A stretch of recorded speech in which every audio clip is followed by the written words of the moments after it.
This is Commander Shepard. The priority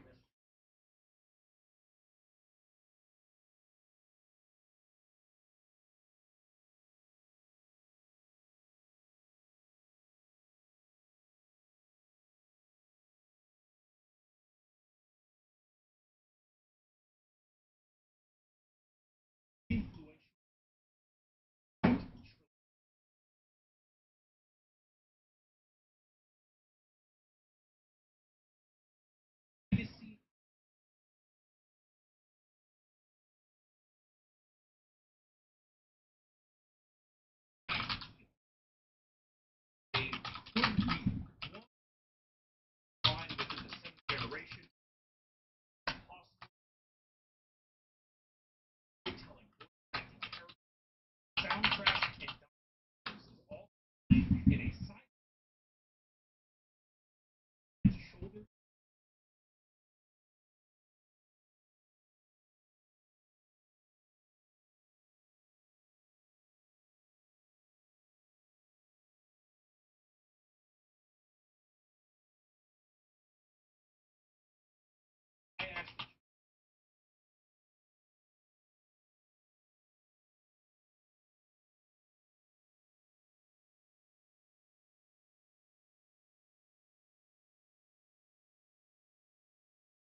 Ricky, you can with those only be available a week or so. So go ahead. I have of the master.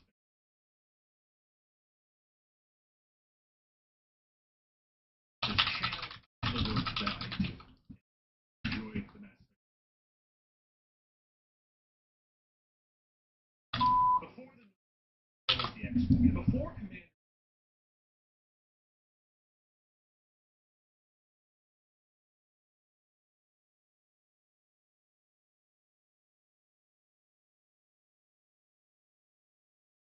That BioWare very interested in developing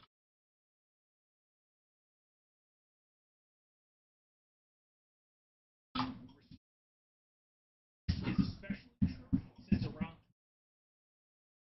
game development, smack dab back of the close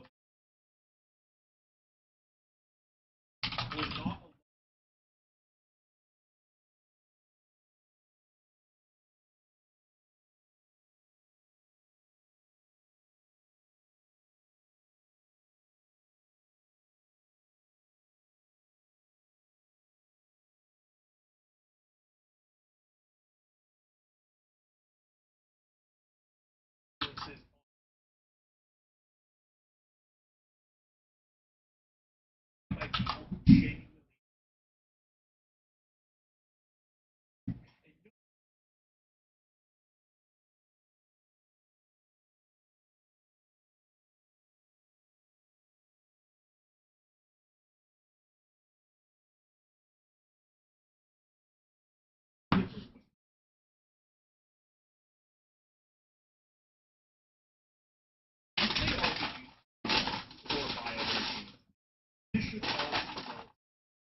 mainly just has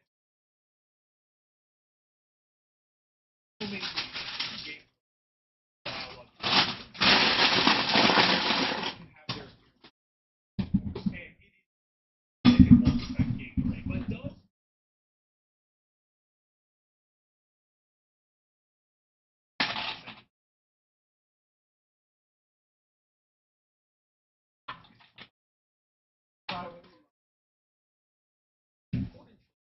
Is picking which sex you're showing. Not just their gender, but also how much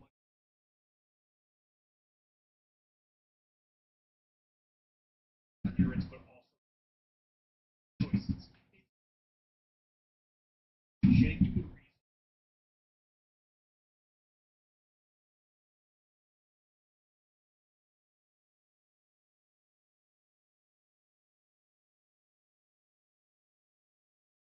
reason. You spend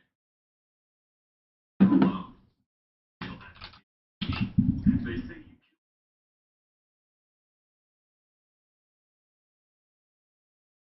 busy killing you can. And female them show is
There's just one.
Vision.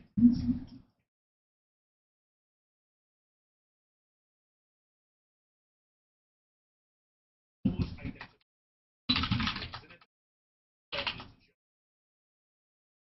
So now you can welcome yourself to the when the atmosphere for the first game. I for the look for the soundscape. One of the things of the game would be Final Fantasy spirit within this up. I never heard of it. And really, they were not kidding. From it. Wow.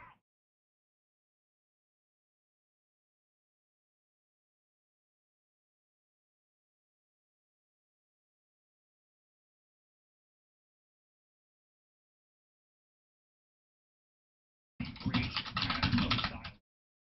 One area of the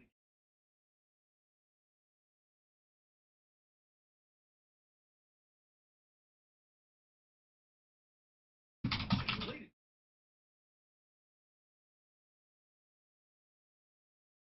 macro skin. It's awesome. That writing. The game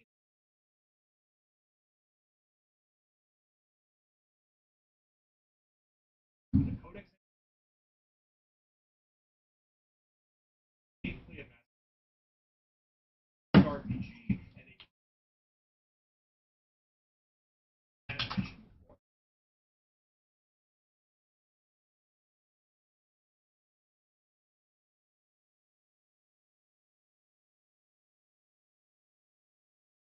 Game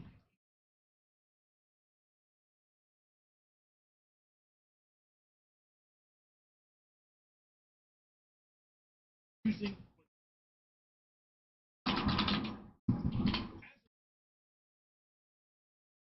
story valiant who took humanity well and became our best friends.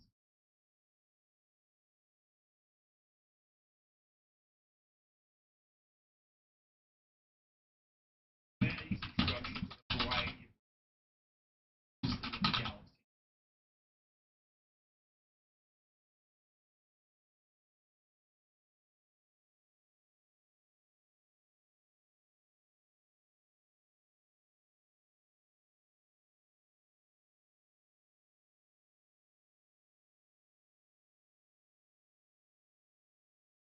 That the rest of the galaxy Shepard is on a joint operation with Victorian Spectre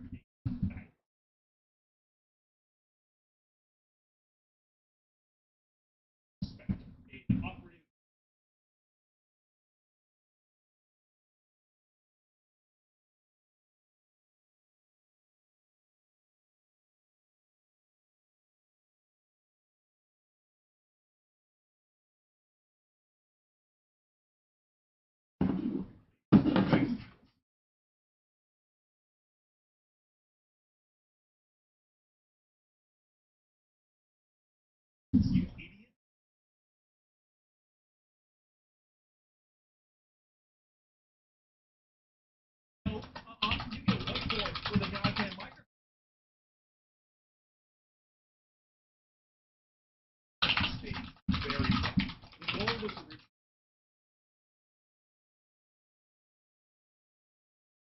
This is very Europeans are.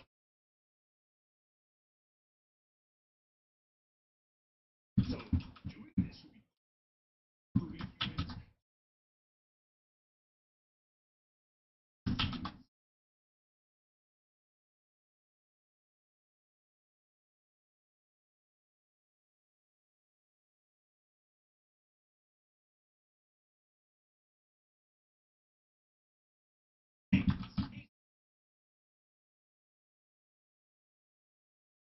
By the way, and he's just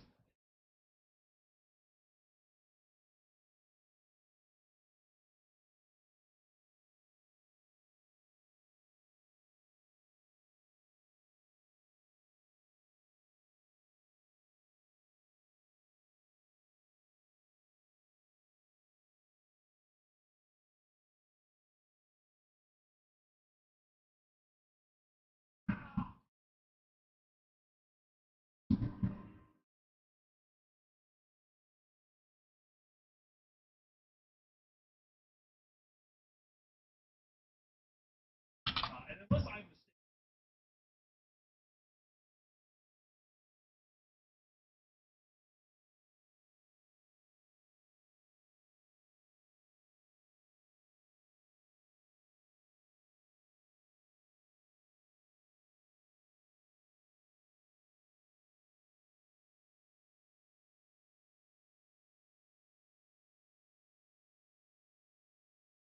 mistaken, all stands correct.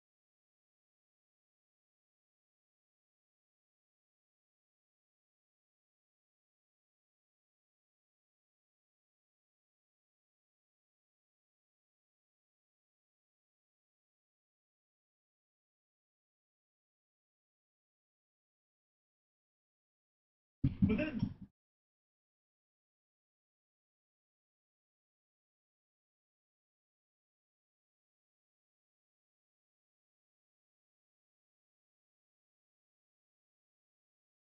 doesn't even intentional and unintentional.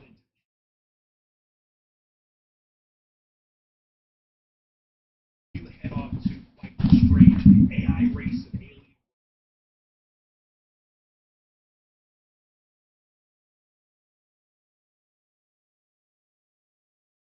No.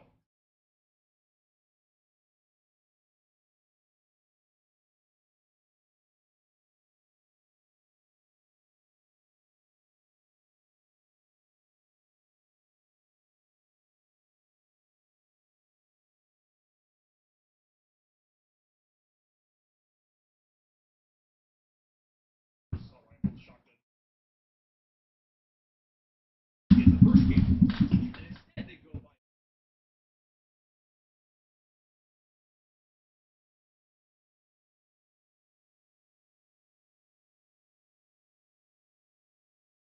you prioritize and what power you the wizard its entirety and focus on sharp. The important thing is that magic guns combat is, for lack of a better word, doo-doo dog shit.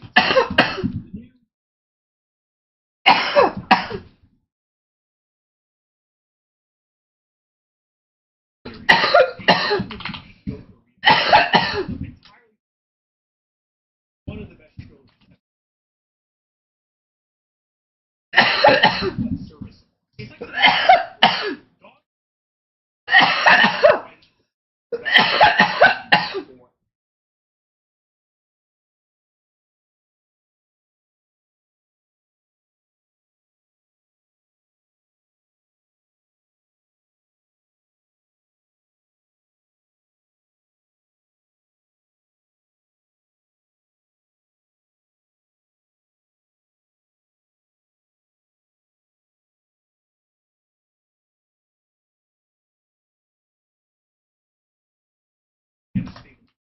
It can finally reach the blistering high of basically video. That's when they get similarly to one another, and they ghosts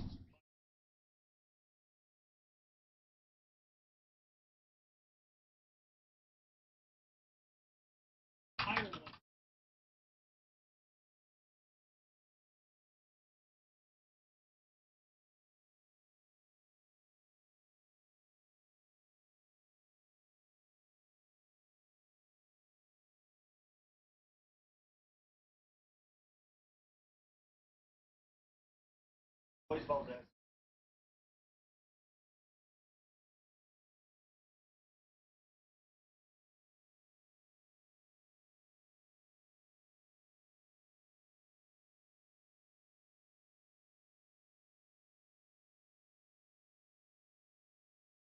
Now it still takes pot shots from behind cover.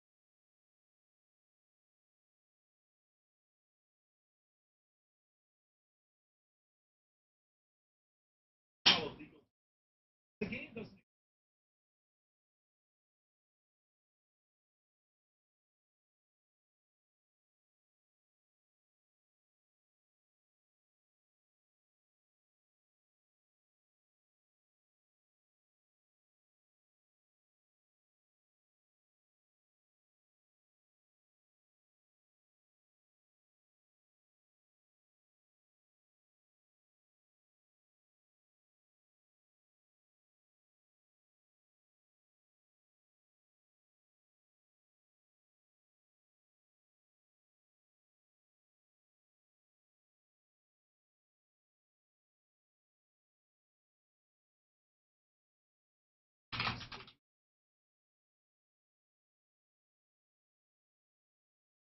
Again, 70.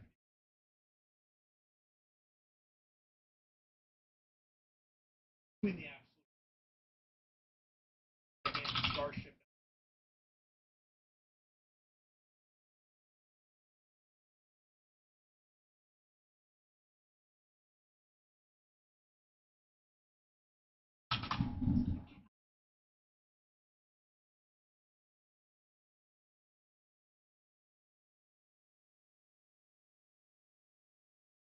Relatively benign.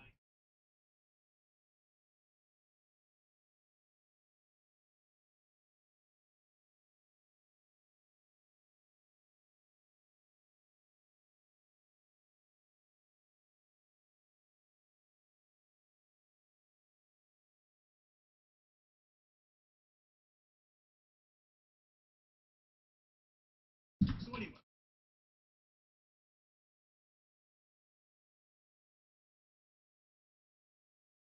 DNVQ.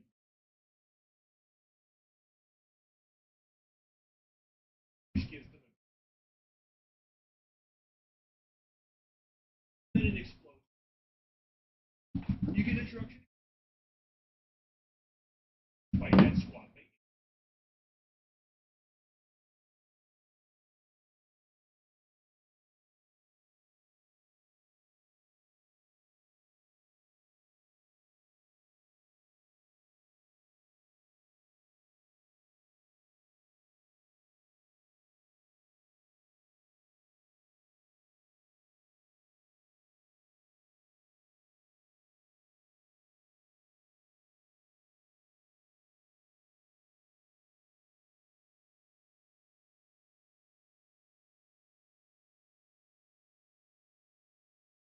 Local.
Peter Shepard is the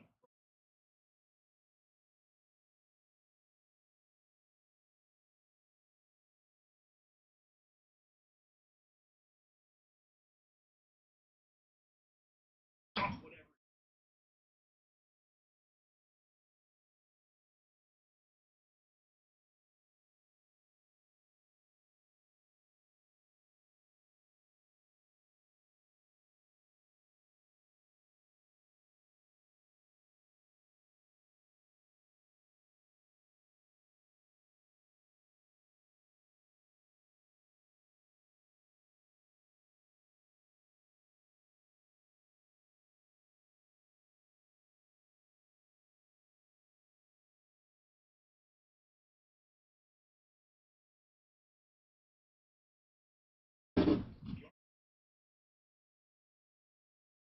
There are plenty of side quests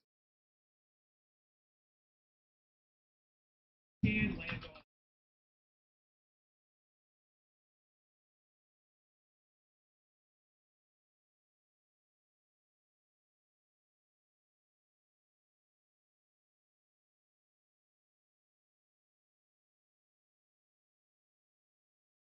The doctors.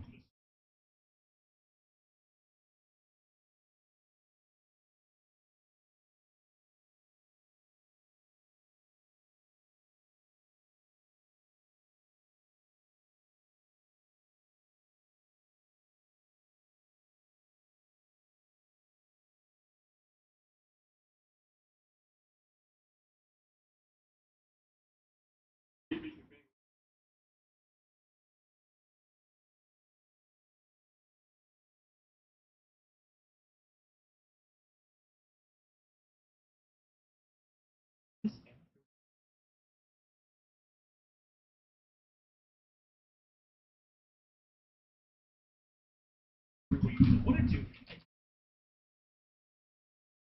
maximum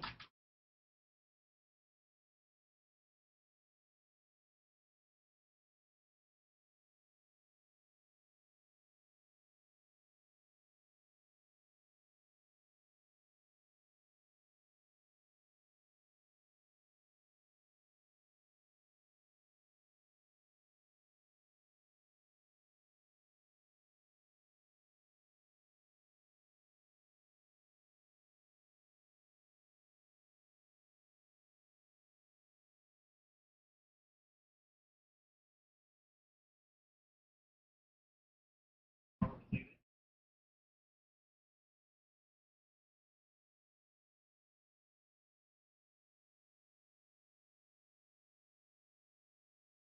Playing master. So you're going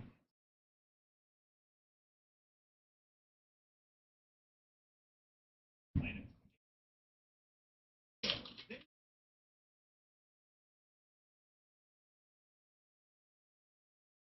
Then pathway. You're heading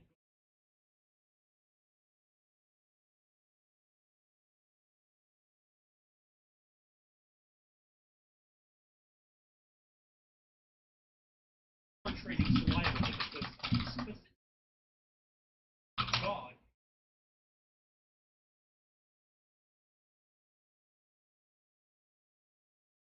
Mako, climbing the where you'll find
used to make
now.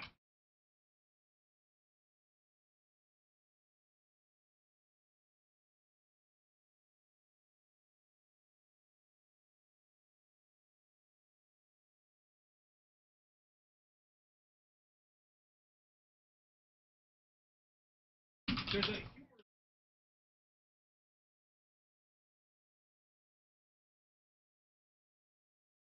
in one of the most, but if you choose not to, wait for a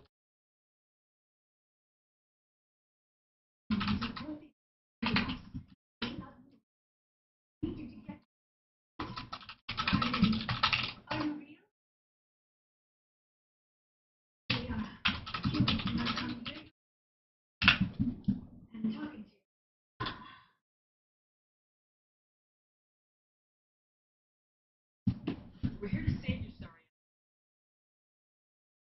Your destination.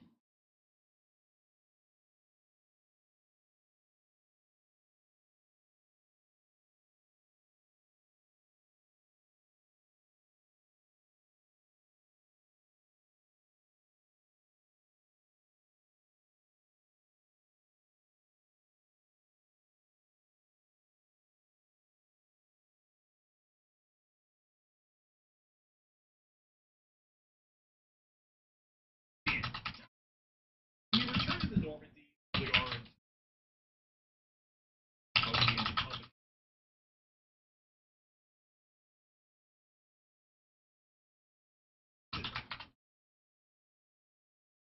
Mass Effect is a variable number of slots.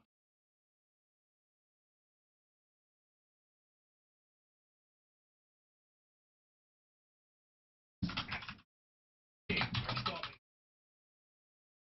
lasers.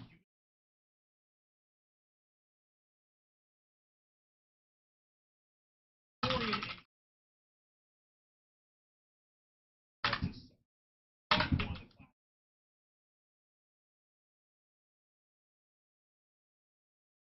Created equally. They're absolutely not created equally. I will say, after most of the characters really come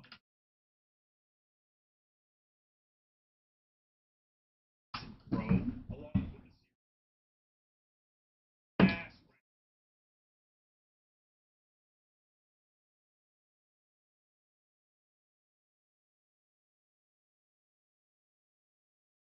Wait.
is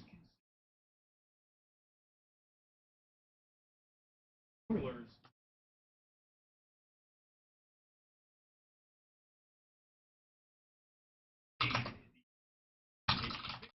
So that's good morals. Garrus turning off. No.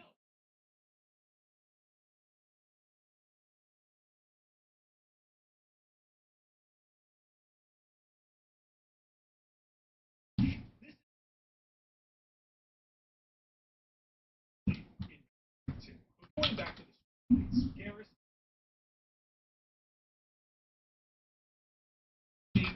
school sound the opportunity.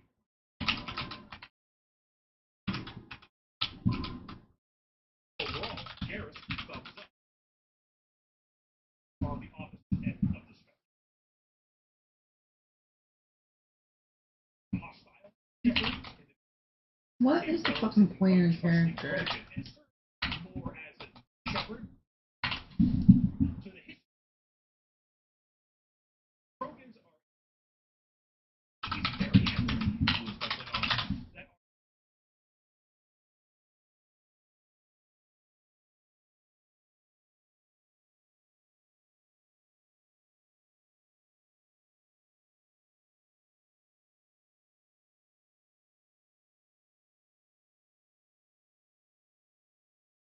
them to extinction and took the reasons. This results and saw the Solarians and Turians develop a sterility plague called eugenic. Has seen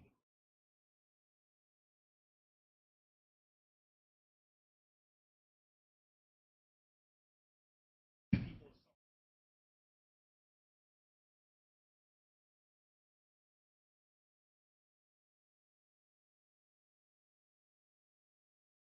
suffering long. Human characters have been a hard time in mass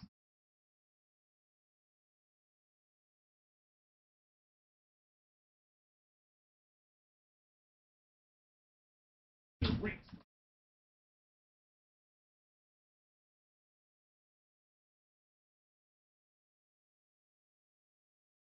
Any other case because writing is still above most, you know.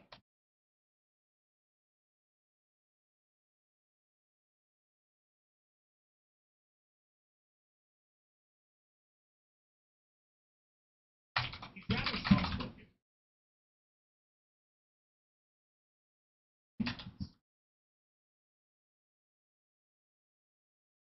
Integration.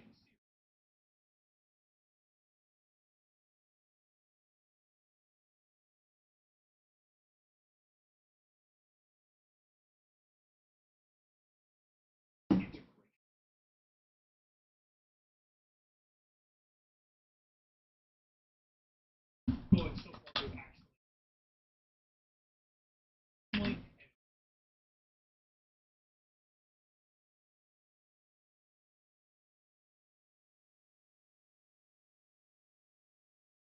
he's not bad. The other human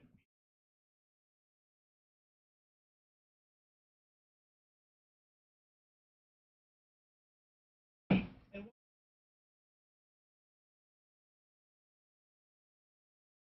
most likely myself. Ashley is a good old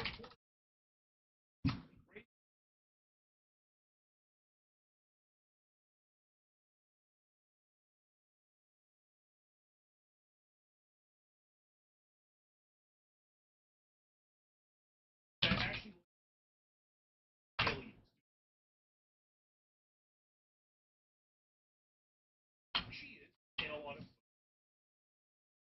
to insert race here. This is prejudice. What's cool about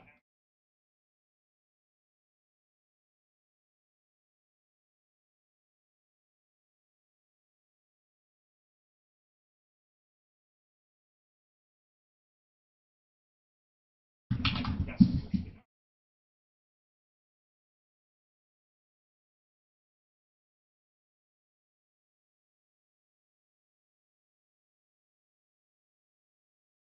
But what's relatively recent as well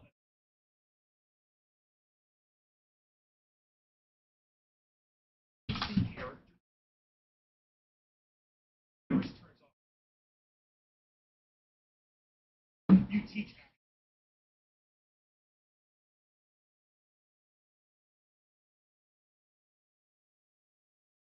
or to stop from being. Fortunately, however, if you do, the best thing you get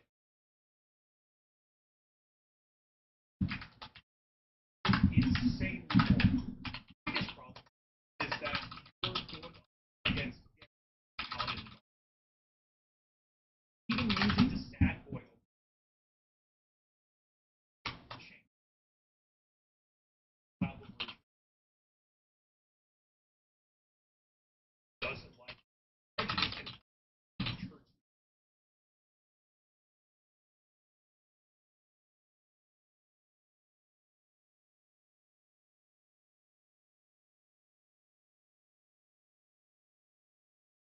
So,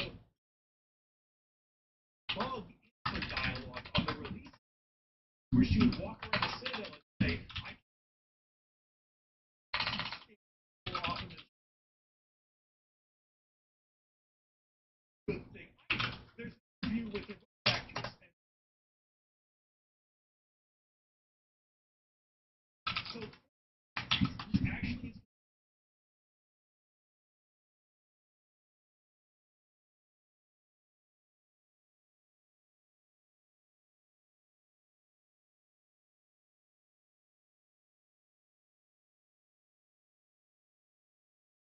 painfully boring.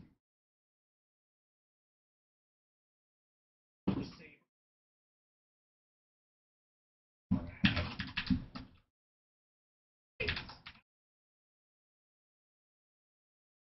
AI workers and slaves.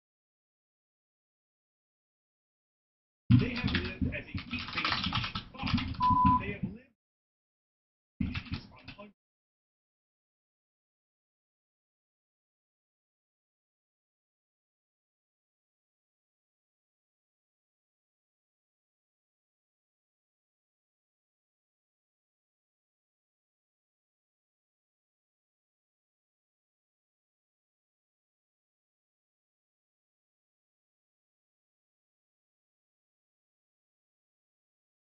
where, but Really? That's it? their accents.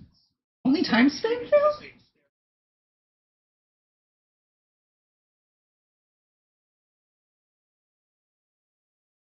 feet.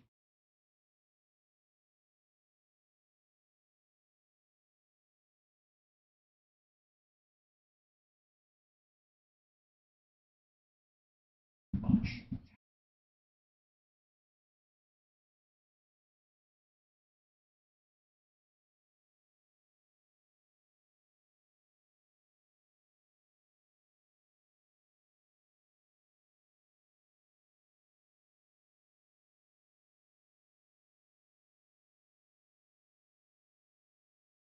Because of this,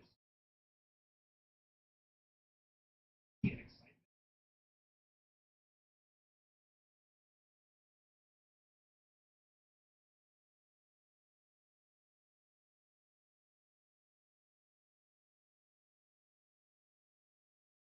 Was a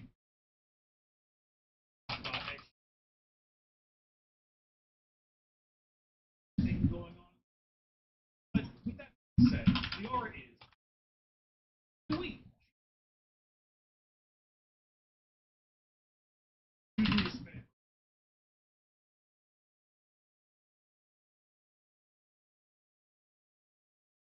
ostracized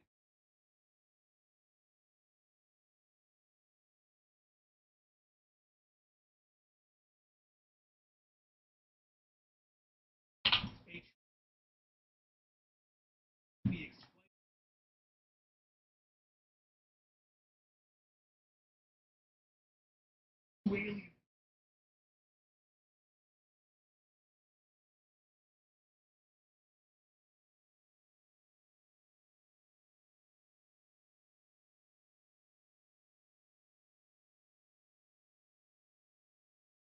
They are a monotypic species.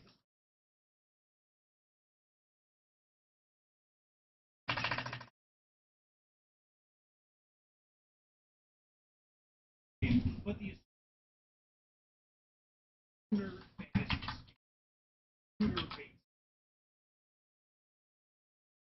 fantasy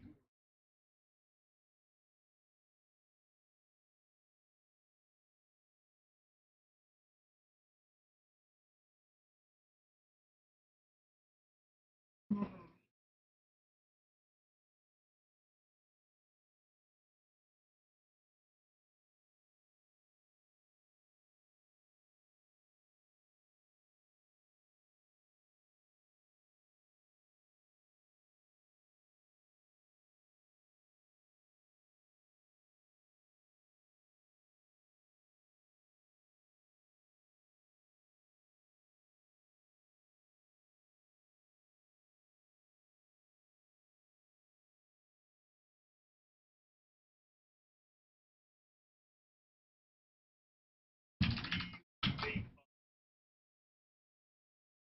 your fish. One is a team members on options. There are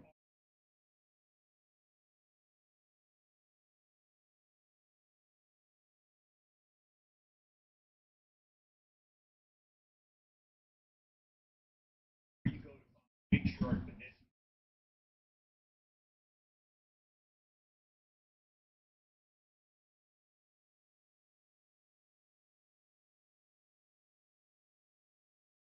dominated by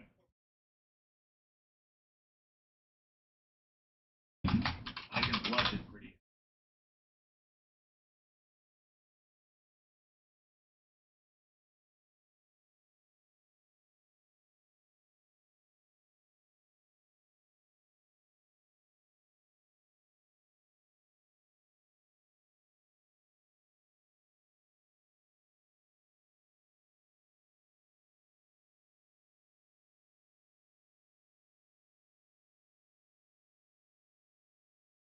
also where Shepard can show up.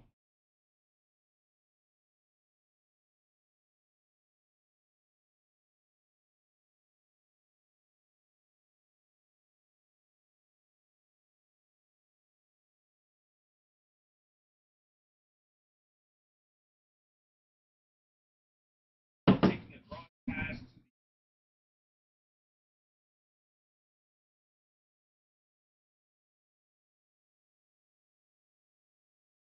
User alert.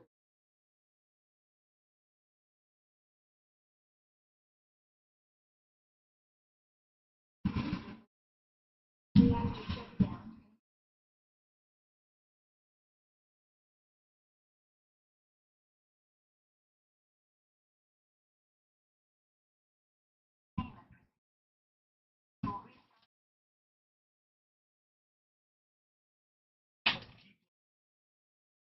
oh my god.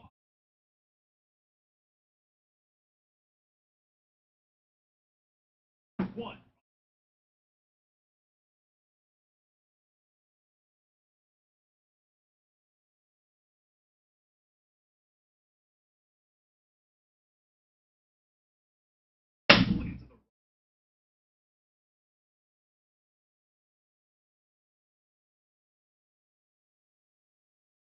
Into the fight itself is pretty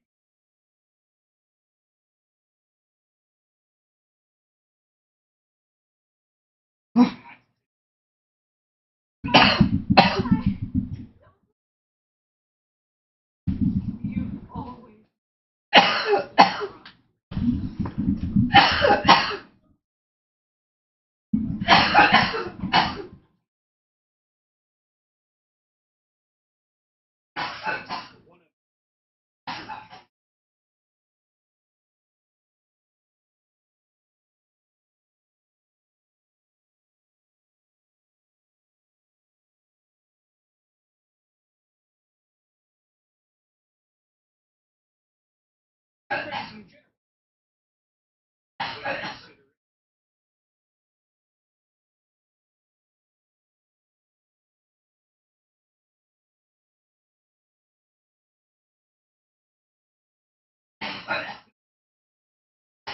system,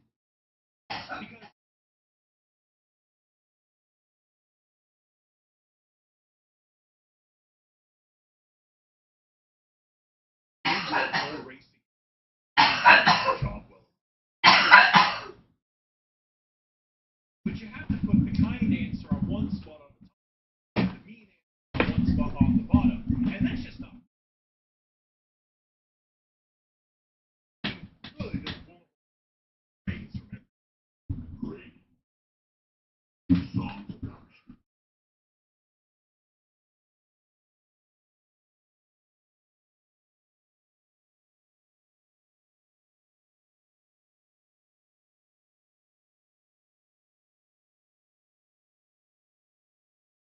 staring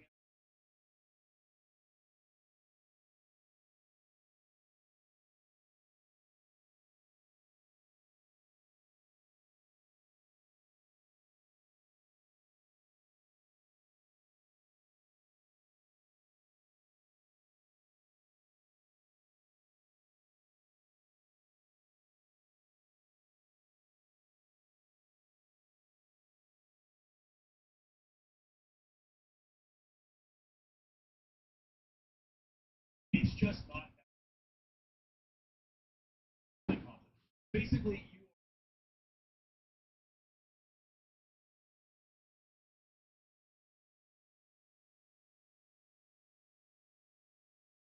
I just passed about plan, it. you are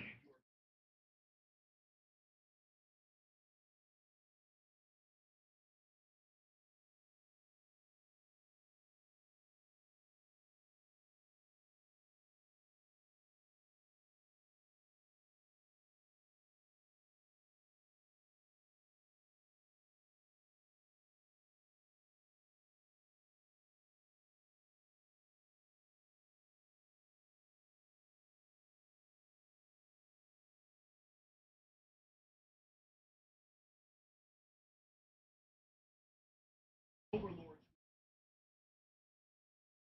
Before you go, my daughter.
The best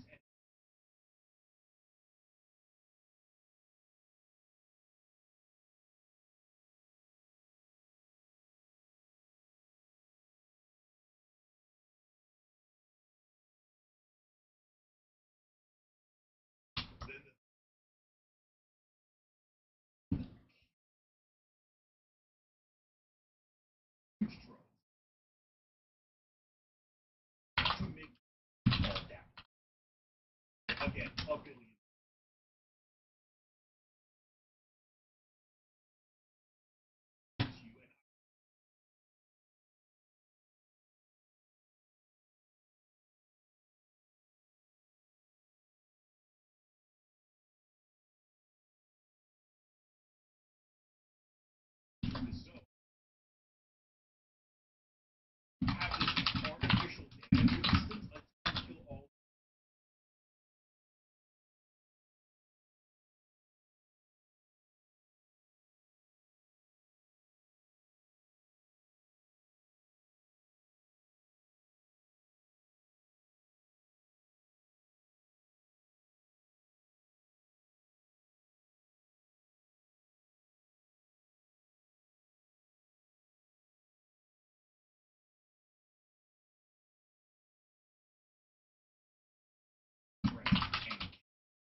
Now there is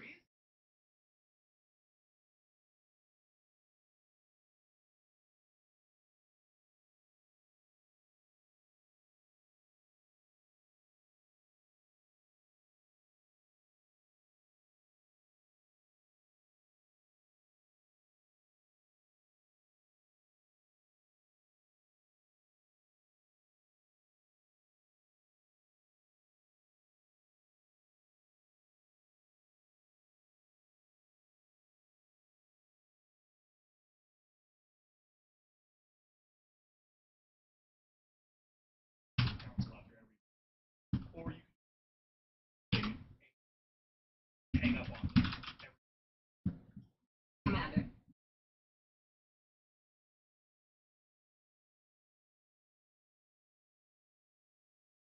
Main mission. There's a chance you 3 missions.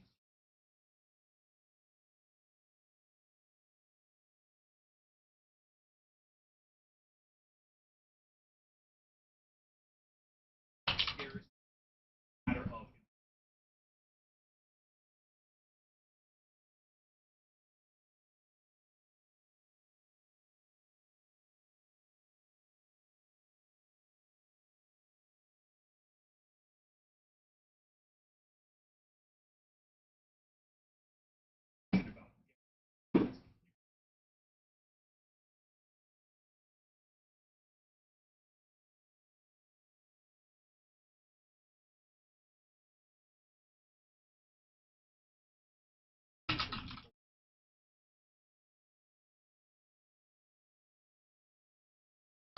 requests. There's something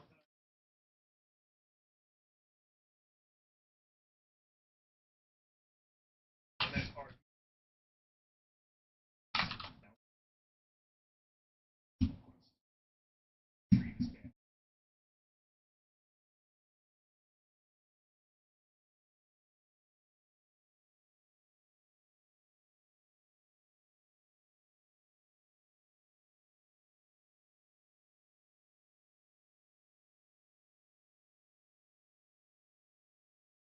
Mission.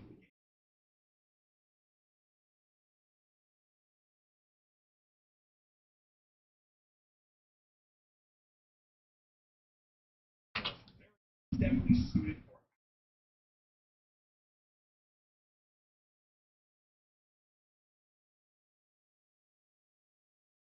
allows that. Holy smokes.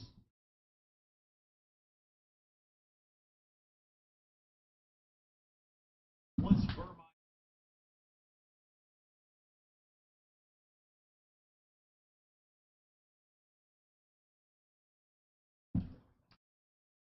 recently lost contact or wants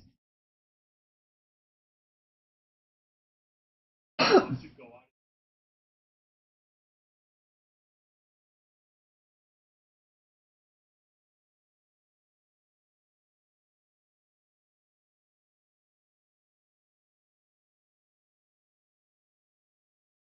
It's really cool.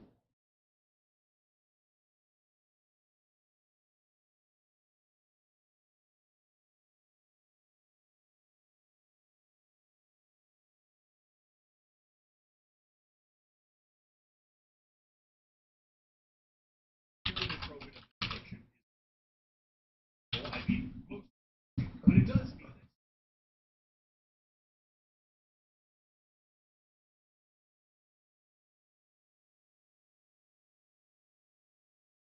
that Solarian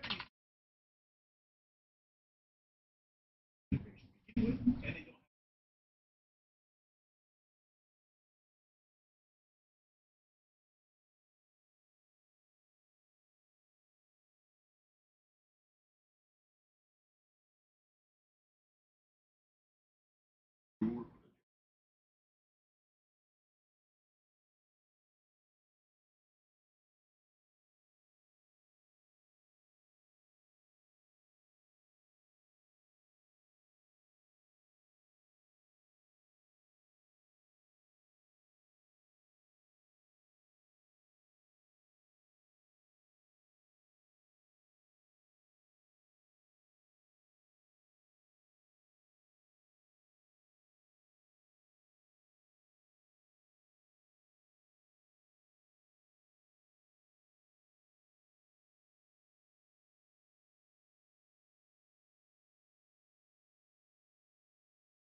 during the Jennifer, one of the main reasons for my last so we can have Rex, these broken up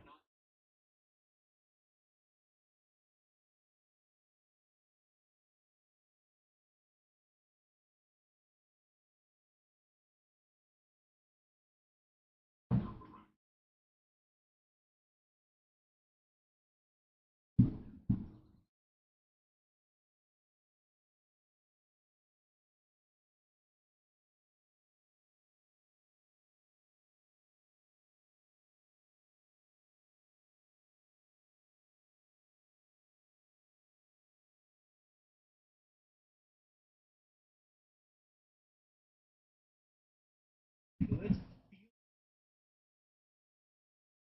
January 2007.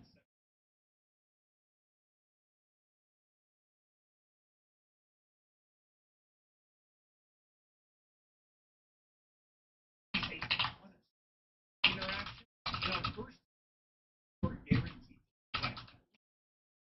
Anyway, out of it into a big speech. I'll protect them on the only funny log in the game. Why is it that whenever someone says, "We respect," Now, in the dead space, doing go in, do a very Krogan, captures Larry. Sorry, help the team, who you can give us no clients or not. The main goal, of course, to stop Sarah. Facility. On the way, however, you get visited.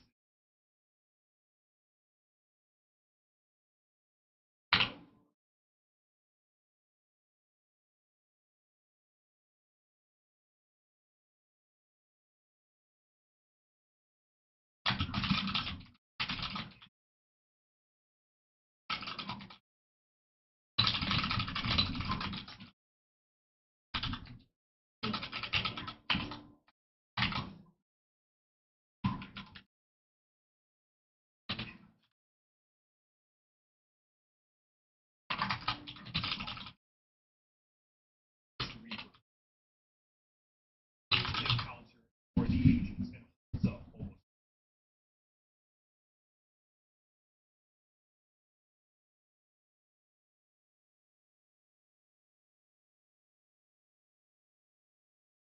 Feeling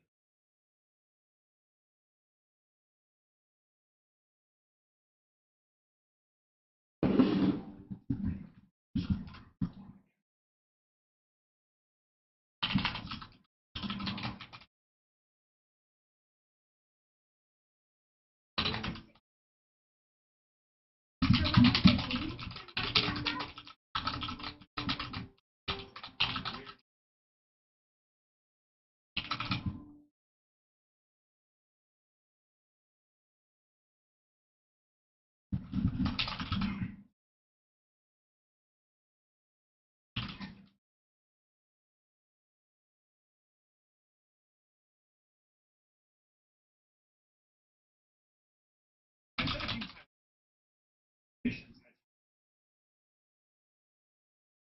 has space disregard these purely all life in the galaxy. As you meet the thing holding the gun, and it's still that Bioware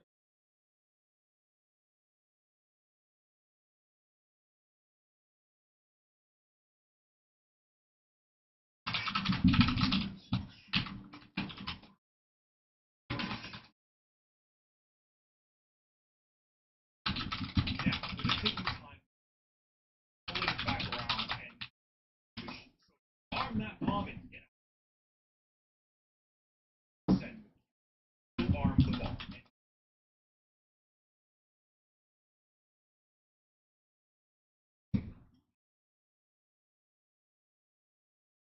choice. You can swat.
wins.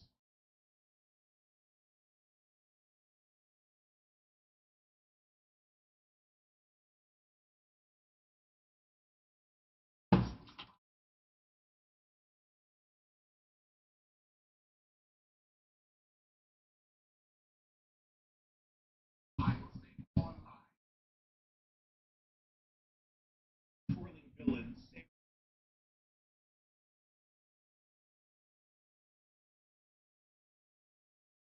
He knows what they are. There is no. So he sums it up.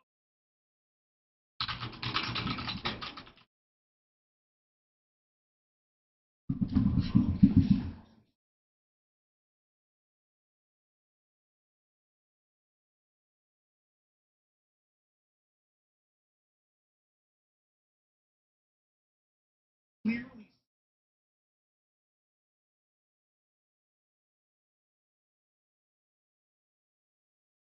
save himself.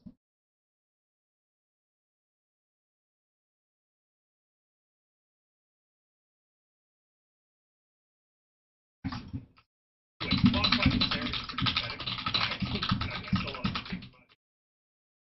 You do it passes for touchdown.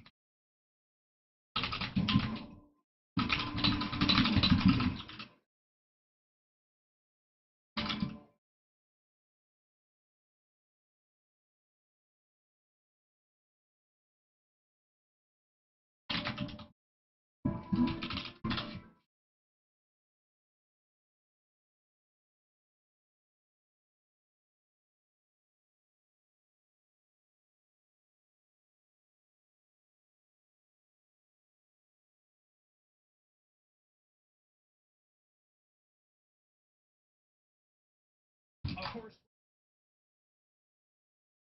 maybe even two of them.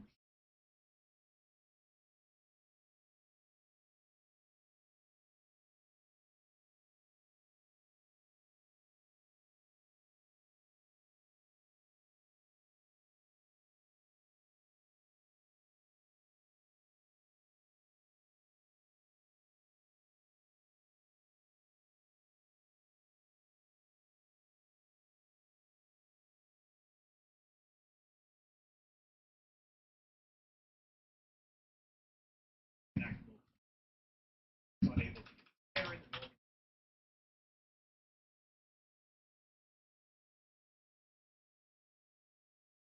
Great time to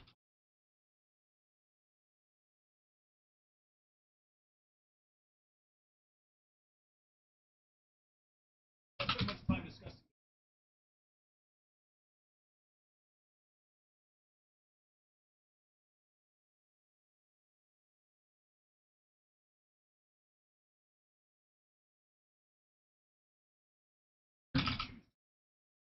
Again,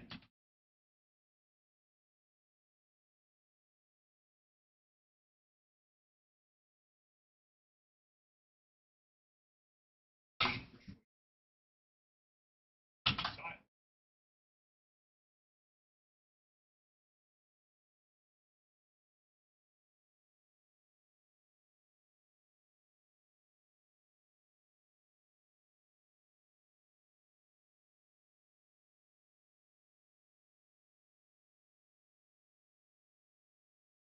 Always right.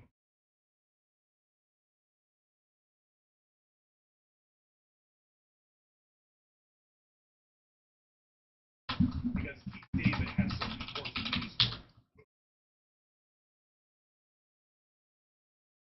I can kick his ass, or I can act.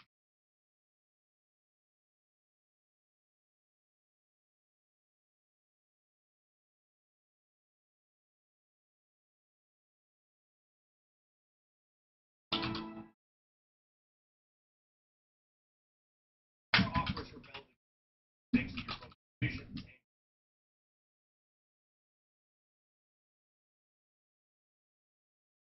Keepers is located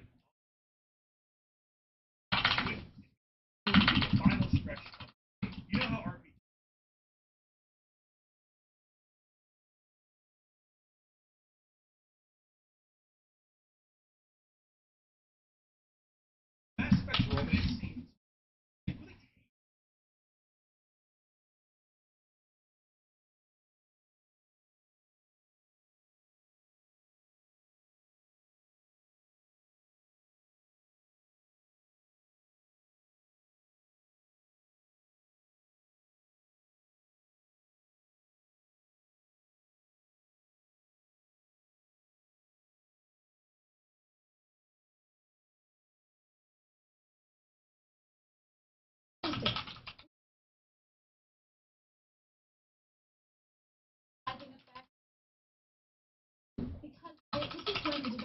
find this happening. At first, who they're going to be.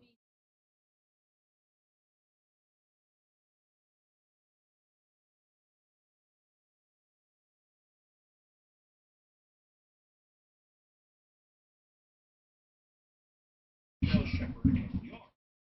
He back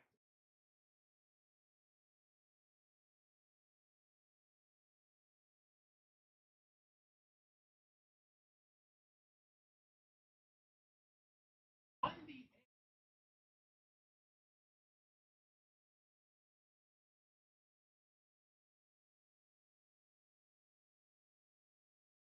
You can actually play as a woman in the game. Cooper, have you ever played Mass Effect?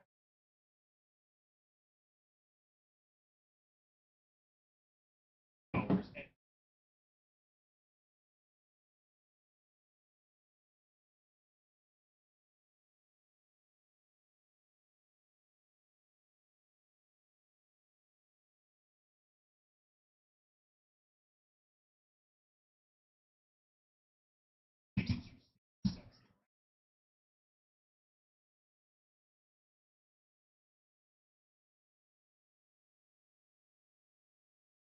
was the pinnacle.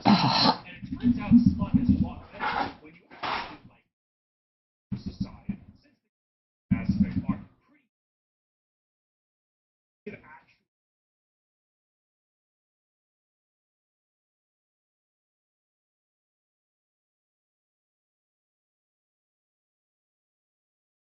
and help.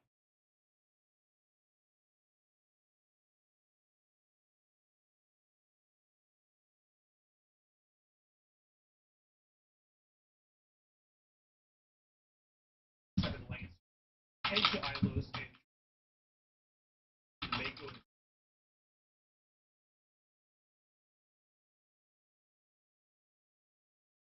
combat.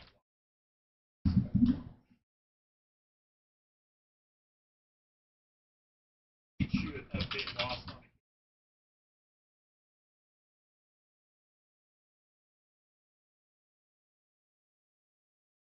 There aren't any major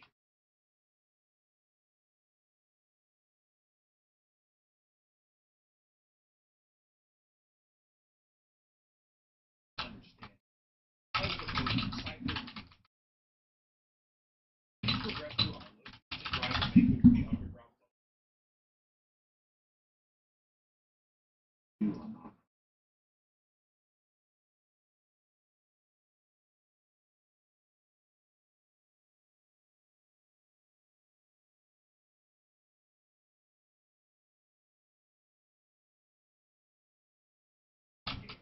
Relatively so much.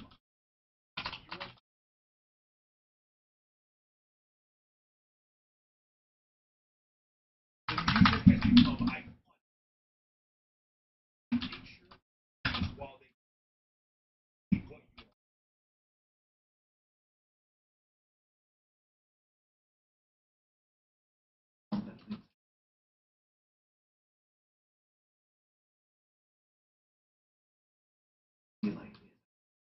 The Reapers will fall.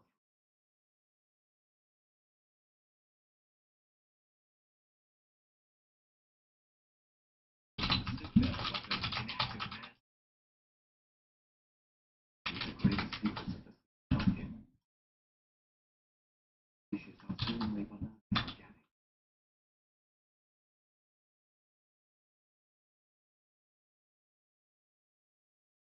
To direct in itself a master.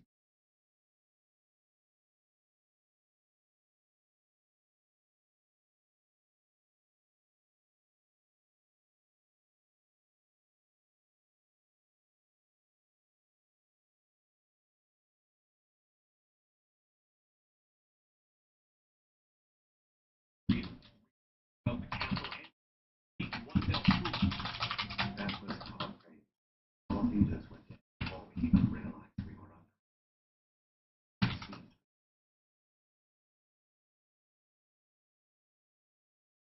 Communication.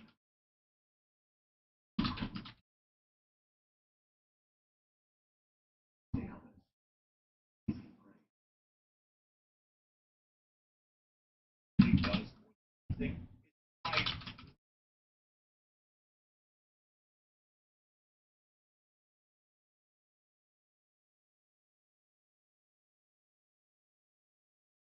of course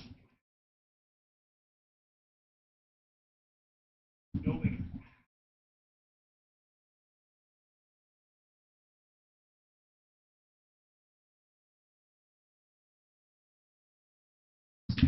and not only puts into words the true weight of what happened. So what's inevitably going to happen?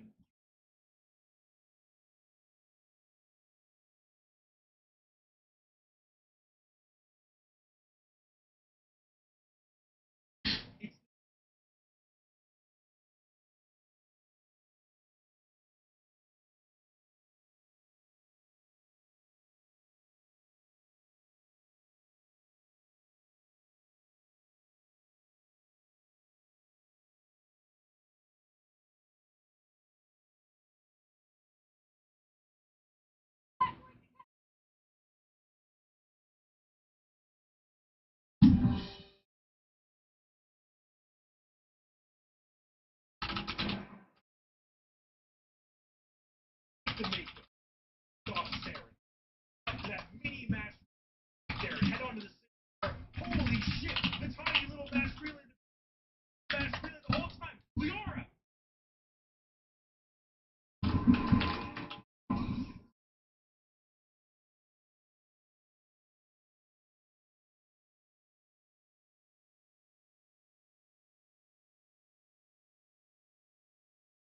In game mid at best.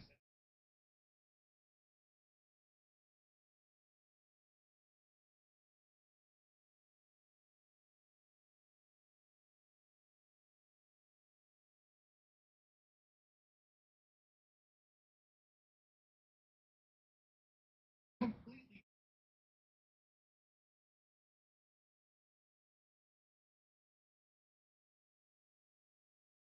where you hopping around without lots of like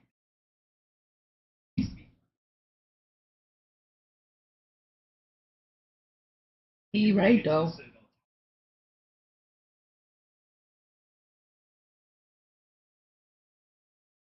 Bad one.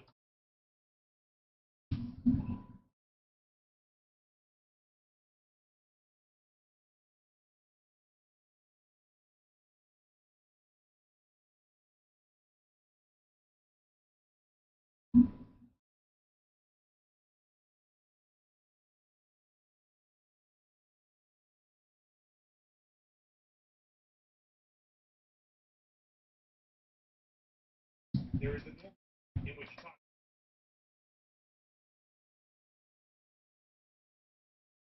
The far more interesting way.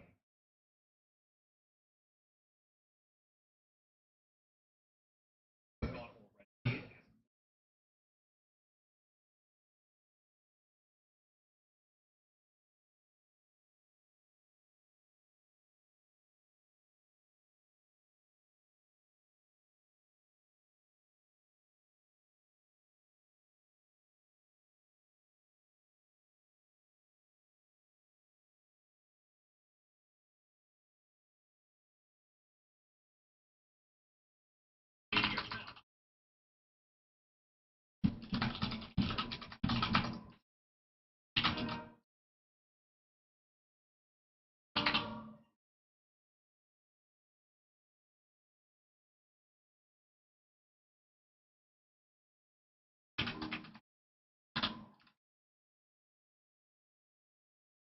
This just pays for that.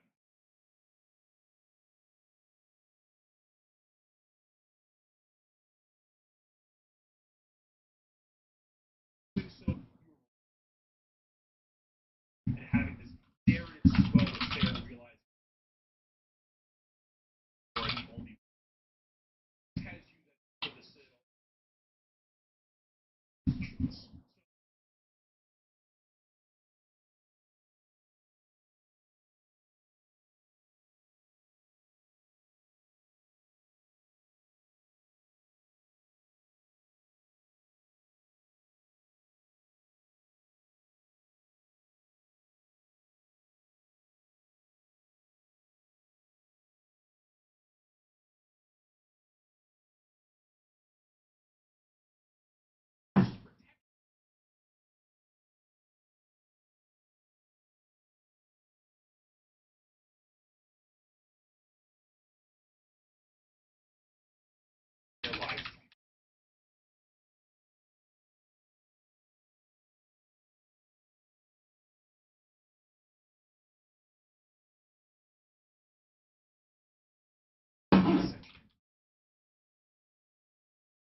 regardless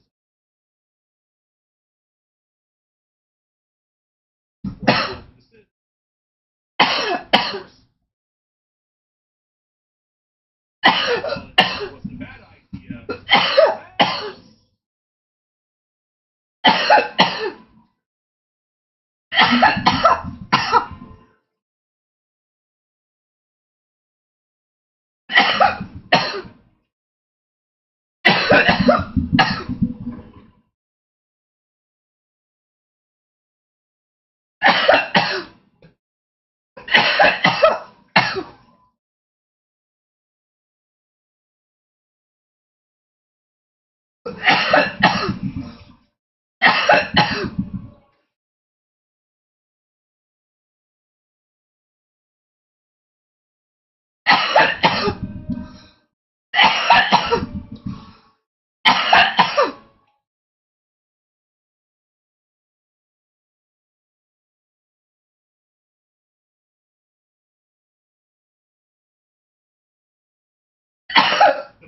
The design, the whole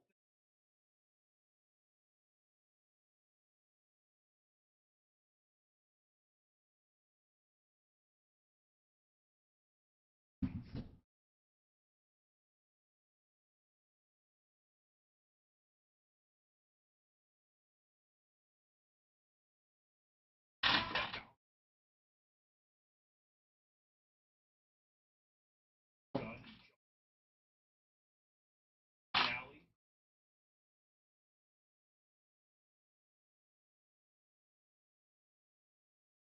Hops around, jumping everywhere.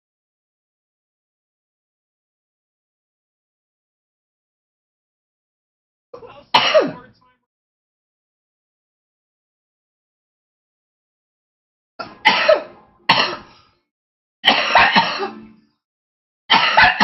There's golden dead. Good old with a big music. That is huge!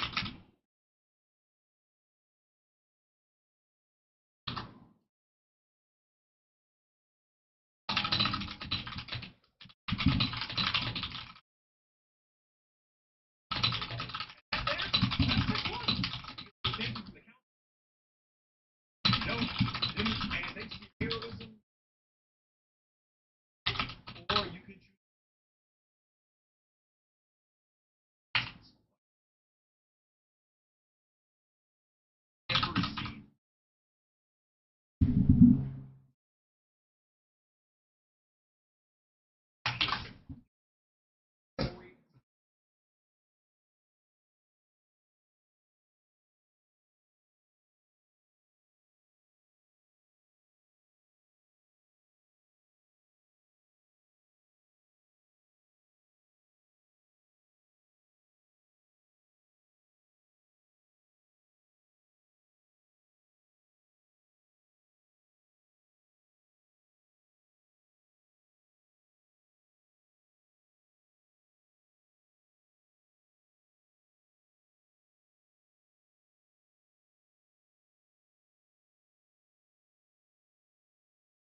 But yeah, businesses everywhere over-expect. They underpay, they over-expect, they bully when you don't perform because of little issues. Audio and sound design. Was hitting with two. The depth.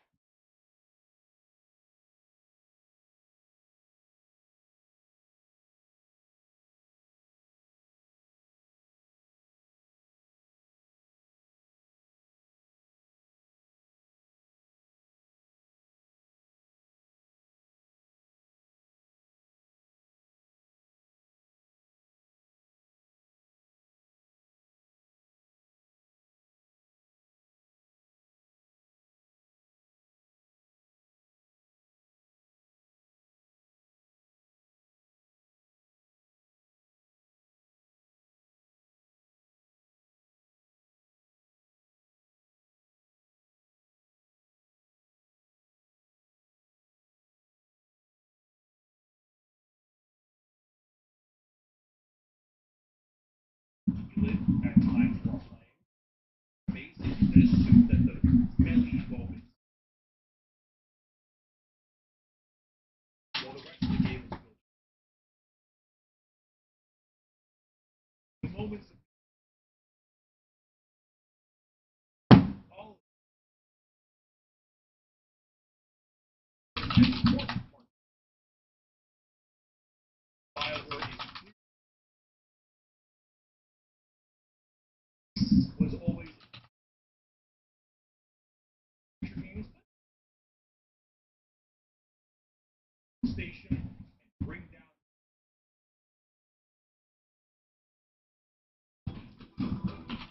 Pinnacle Station sucks.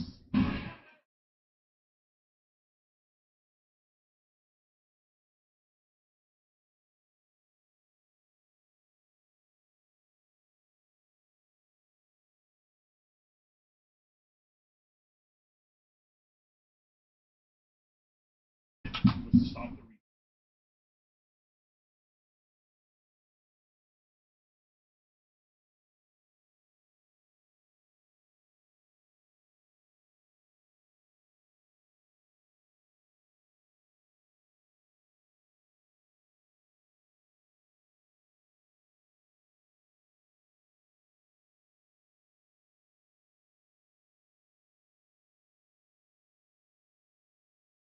made it like too bad. Combat's a bit more have fun. Shows up a bit more.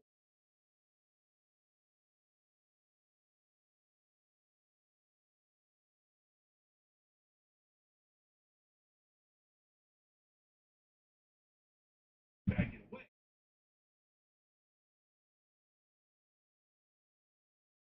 Choice, but genuine. This isn't a super. Is the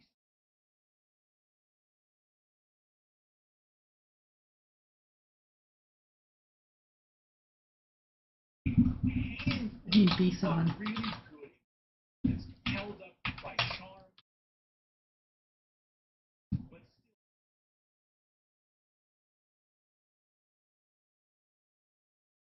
It's a game that holds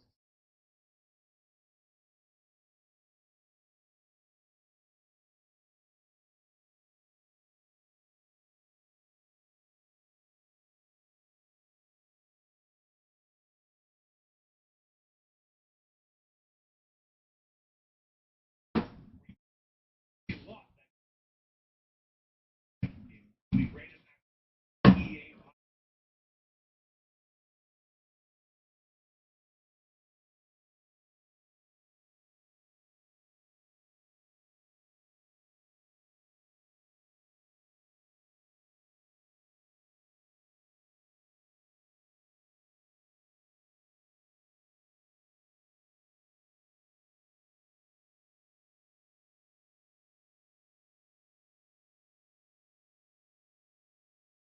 at the time of 07. One there, even if it's start and the clears and romance.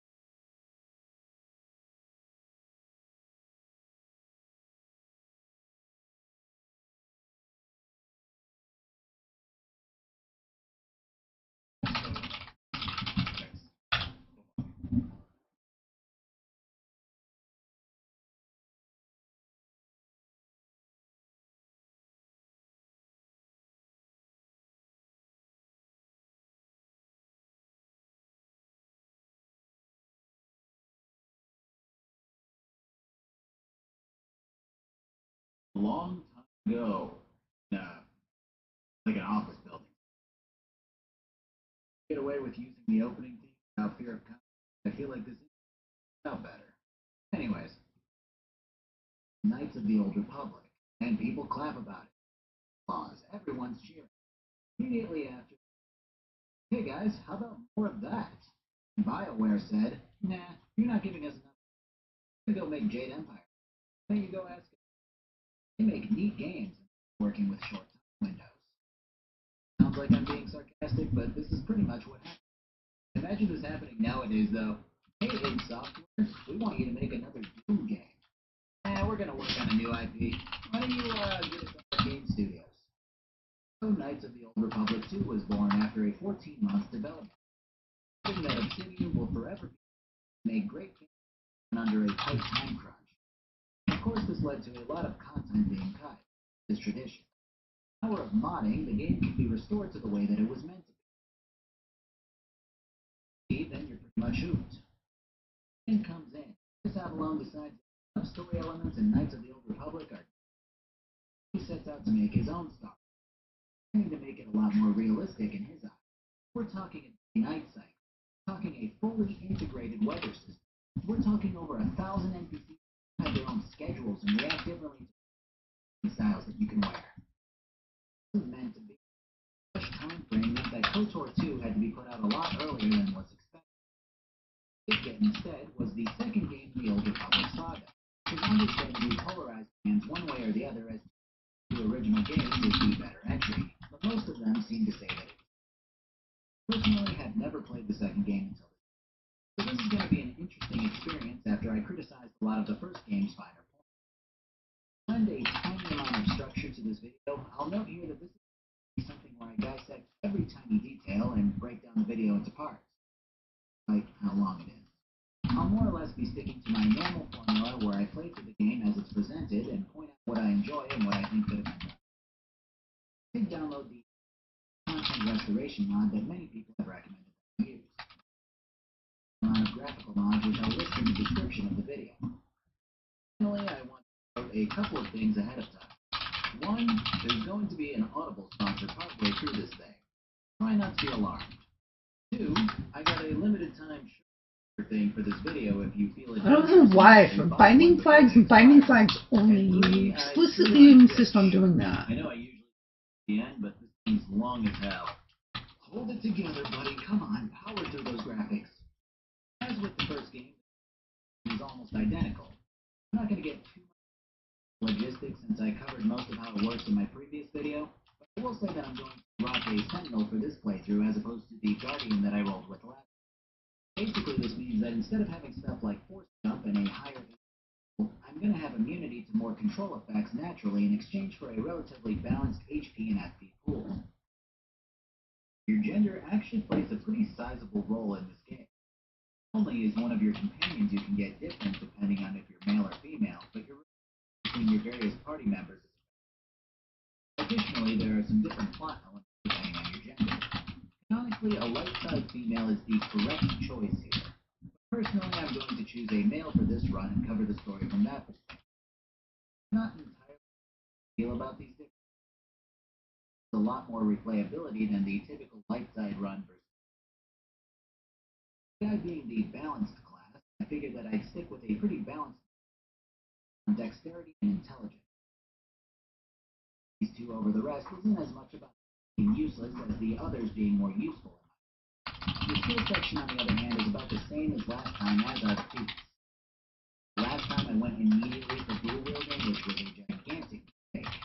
This time I'm going to start with toughness and then ease my way into dual wielding.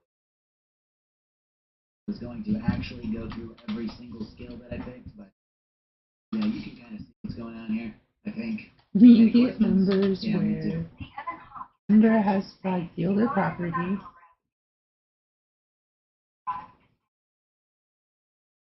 This big scrolling text, even though everyone was clapping and cheering at the first game, the Sith continued the warpath on the Jedi, distinguishing almost every single Jedi in the known galaxy. Great job, everyone. Anyways, you happen to be one of the last known Jedi. With your friends, you must save the galaxy again, but this time for real. Honestly, very tempting. I feel like canonically the light side to win. For the game again, you can bet your ass that I would go. We'll see if I'm persuaded to do so in my first run or not. So it's been 5 years, and the Ebonhawk is beat to hell and floating around the planets of Paragus. The tutorial has us on the familiar with in the first game. Navigating around it with our robot buddies are easy. More lenient by far than allowing you to practice the game has to offer pretty unlocks to hacking computers, treating others with first aid, looting bodies and containers, talking to others, diffusing mines, and engaging combat against practice. The entire thing is tour guided by the digital dungeon master in the form of the AI, which spells out everything that's happening around you in fine detail. Enjoy how quick the whole thing is, and it serves its purpose as a refresher course on how to play Knights of the Old. The ship lands, and Goku gets carted to the patented Frieza Force medicine. To wake the fuck up. Then we get to watch our boy around the base for a bit while he gathers his.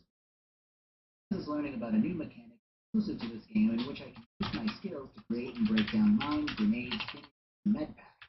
Later on, I can also craft armor up, pretty much everything you can think of, besides actual armor and weapons. Initially, I did not care about this, which was great news to a few of the required skills. The more interesting part of all of this is the fact that the medical logs here reveal that there's an unusual amount of droid malfunctions and mineshaft explosions as of late, including an explosion that seems to have killed or at least hurt the lady recording it.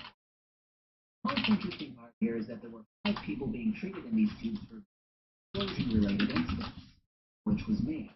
Someone came in and injected an equal dose of droids to all 5. Fortunately, our guy had Jedi plot armor, so he didn't die. Someone's definitely working against us. The Sith, but I'm no writer. Actually, the old bat who was dead on my ship is found dead in the morgue, too. But my guy doesn't run and check for a thing, so he just kind of eyeballs her before going, she's dead. He rises from and done looting another body in here before mysteriously recapping everything I just told you before this. Yeah, and the coolest part about her is that she looks like those old former ladies from Dark. I guess those ladies look like her. Seems wise to being the one who awakened you and systematically begins analyzing who you are, teasing out bits of information where that you and the Jedi Order have falling out. I like these little barbs of information over a big reveal, but you being Revan in the first game is going to be a hard twist regardless of its prediction. Think of Obsidian make it so that you were Revan again. Lost your memory for a second time. Anyways, I finally get to start, and it's basically gameplay is the first. That would have been fucking hilarious. Like, no lie. Like, let's be real. Same engine as the first. Whopping 17 months after. With me for critiquing before is still here. Combat is still worse than in my opinion. Move until I saved and aggressively desync box. So that's great. Eventually the game does let me move again. I continue with my fake light. Move every time I get out of combat. People say this is run the game at anything above 60 FPS, which is why fucking around with VSync fixes it for most people. Running the game at 165 because I wanted to feel as immersed as possible with my high-level gaming monitor for gamers only. Fortunately, the game at 85 Hz or less fixes the issue. Although crunching the numbers through a couple of different calculators reveals that this is a staggering 80 Hz less than before. Just knowing this makes me feel less like a Jedi and the guy talking. Anyways, this old lady keeps my thoughts and guiding me on her wacky droid adventure. Life forms and become a Force user again through my apparently long hiatus. There's only one person who can do anything that's happening here. Position Man. That's right. Exposition Man is here to clarify all had until now. I did the Jedi. About nothing. The Jedi are left. Well, maybe. What happened here? He was placed on every known Jedi. Change. He enticed half of the miners here to turn you in, but the commanders decided no good. So yeah, basically, civil war type broke out between a chunk of the overseers and the miners open out to the exposition man, freeing him and figuring out to sabotage the robots, cut off communications, lock the base down, and poison the watering hole. Now get to be this dumb little robot again.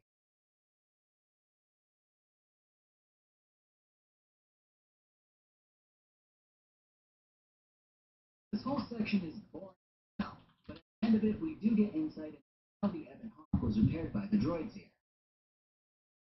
It can be accessed without recognizing a particular guy who's recording these logs is like, only reason someone would lock their ship like this is if smugglers probably didn't want people to know they've been, where they're going. Or maybe they just liked privacy. Now, doesn't that seem like an obvious our characters back?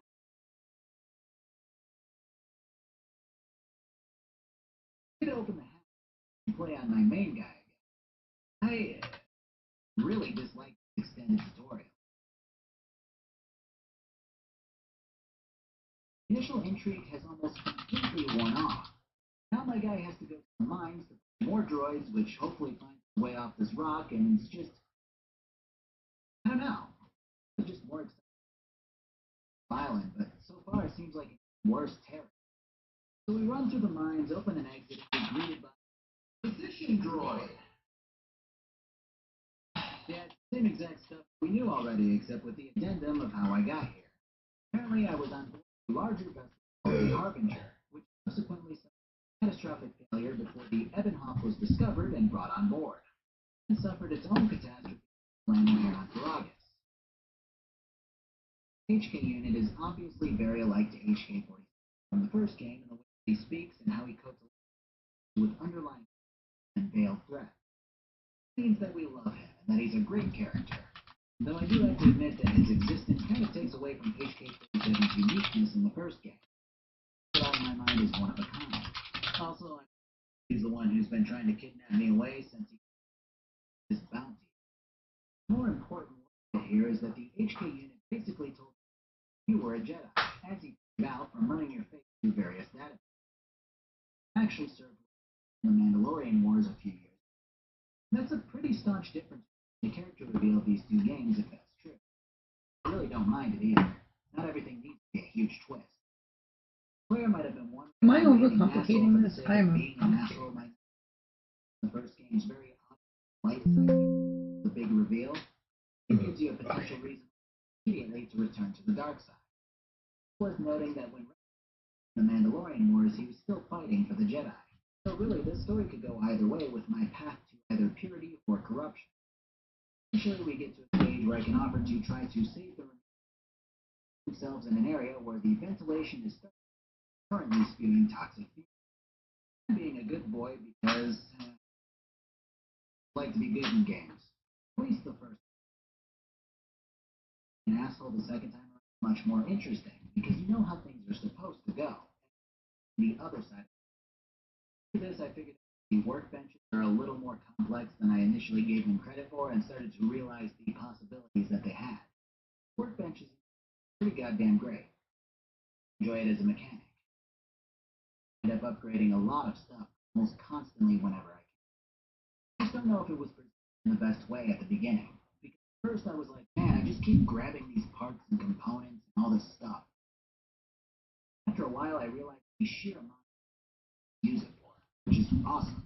Plus, you can mulch pretty that you come across into more components, including stuff like data pads. Anyways, I gotta get to the airlock to infiltrate the area where the miners have pulled themselves up. Spacewalking. Remember how slow and ridiculous this was in the last game?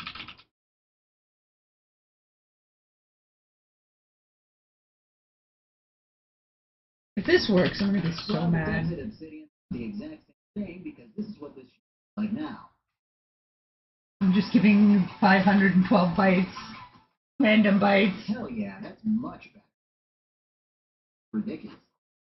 Love it. After I get out of here, I tell this guy out the window, and he notes someone very recently explosive gas to leak outside of where I'm at now.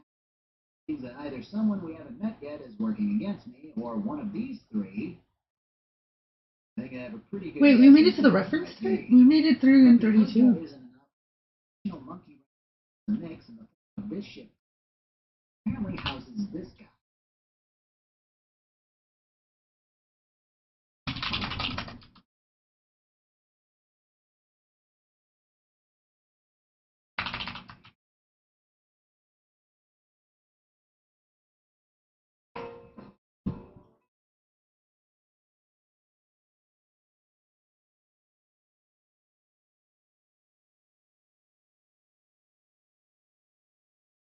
Intimidating introduction. I don't.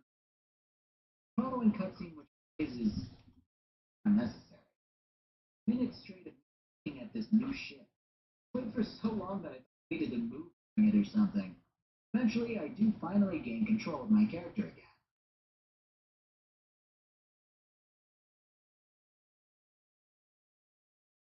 Alright, now I.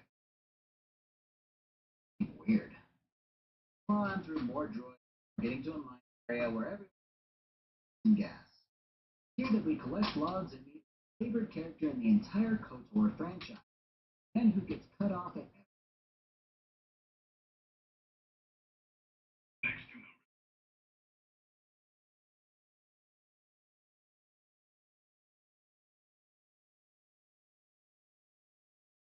Ventilation system. Yeah, apparently the rebel miners led by one Corta are the against me throughout this whole thing, and it sucks.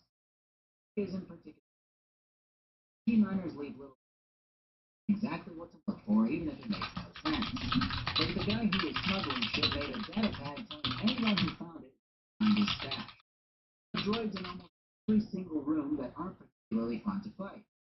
The music is the 15-second loop of annoying brass instrument that doesn't know what to do with itself after I defeat an enemy. The most interesting part of this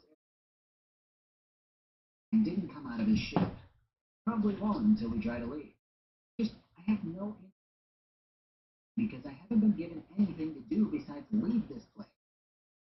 Really into the game. Can't help but wonder how many people picked war with it during the first hour. Eventually, I do make it to another recording. Crew trying to hook it out of here, and all of the droids, the rest of the miners. Something went awry. Some of the droids popped in to give maneuver before mocking them and letting the security camera system that they reversed the door code to prevent escape. These droids,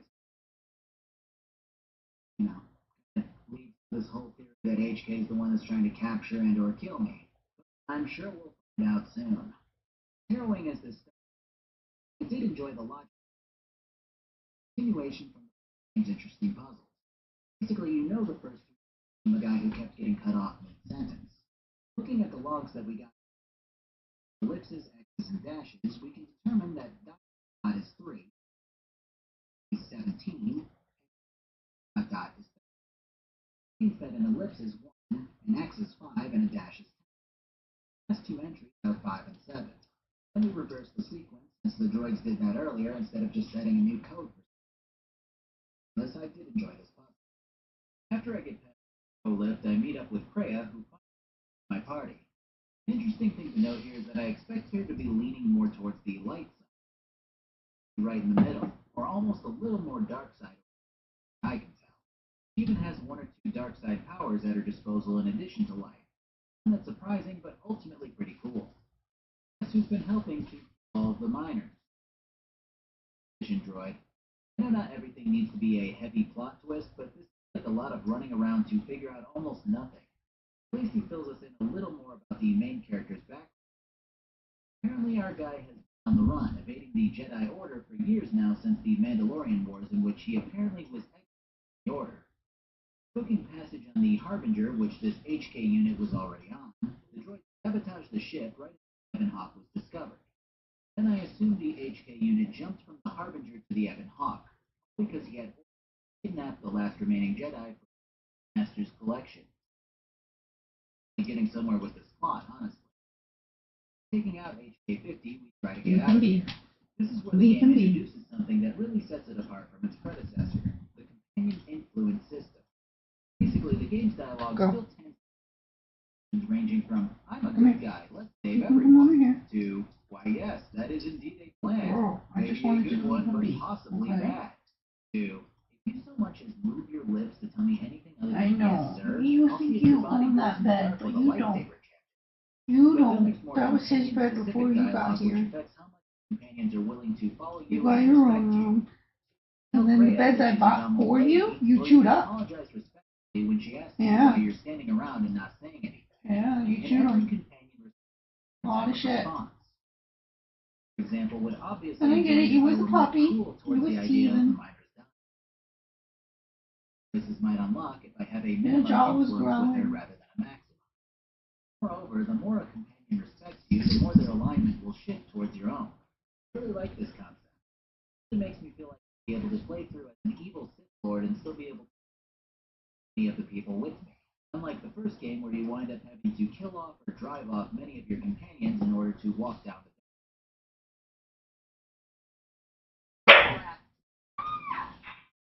What the hell was that? Sounded like a bunch of stock sound effects. I don't think this was supposed to be a funny scene, but Christ it was. The final pieces of the puzzle are falling into place here, as it's were ferrying the main character and the Harbinger to a planet called Heroes. Received a report about the Ebon Hawk being attacked by the Harbinger went to investigate and found nothing except the body of this gray guy on his body to the medical area and looked around for other signs. He found no one because apparently all these Sith assassins were cloaked. Talking like 30 cloaked dudes or something who managed to the warship. Eventually, the Great joins the assassins to kill all of the Republic officers, then proceeds to take control of the ship. There was also a point during all of this where HK knocked out the main character by drugging him that I found in what used to be the main character, the logs in the medical area. Hit our guy away before Kreia rescued and attempted to escape off while the Sith ship fired at them. And it managed to Terminator his way onto the ship. That clarifies. The gray guy is still a bit of a mystery, though. One of the logs that his body is a massive skeleton having thousands of. Honestly, I don't know who or what he is. Really cool design for a villain. You know, it looks like they finally caught up. But what he cannot. What the hell are you talking about? Familiar sight. At least old Milky guys decided to do this before they had a chance to fuck Big Gray instead of what happened with Malik in the first. Been able to fuck this by running back into the room with those two. Position man about what he tells me, hey, you should probably say position man is now divination. Then you just carry on as Kreia and Greya. I would have loved to run back and get myself. I run off to escape as Kreia and her former students. These are former students. So himself. A bit before Big Gray looks about as impressive as that. Technology for Big is linked to feels the pain of being lopped off, continuing the trend of your character being linked to some other character. Now I'm still on fucking Paragus. About 4 hours of footage, and I explored every nook and cranny, looting and going through bug options I haven't seen before, but like just the beginning. This is a nightmare beginning. Getting droids again because I have to escape. Run by them, but I want the XP. Why did you build your game this way? Again, Terrace had the various levels where civilians and gang members occupied. There were things to do, to meet. I met a whopping 5 or so characters and fought so many droids that I'm level 7. Oh, that's a lot. It fucking feels like it. Let me run this one by you.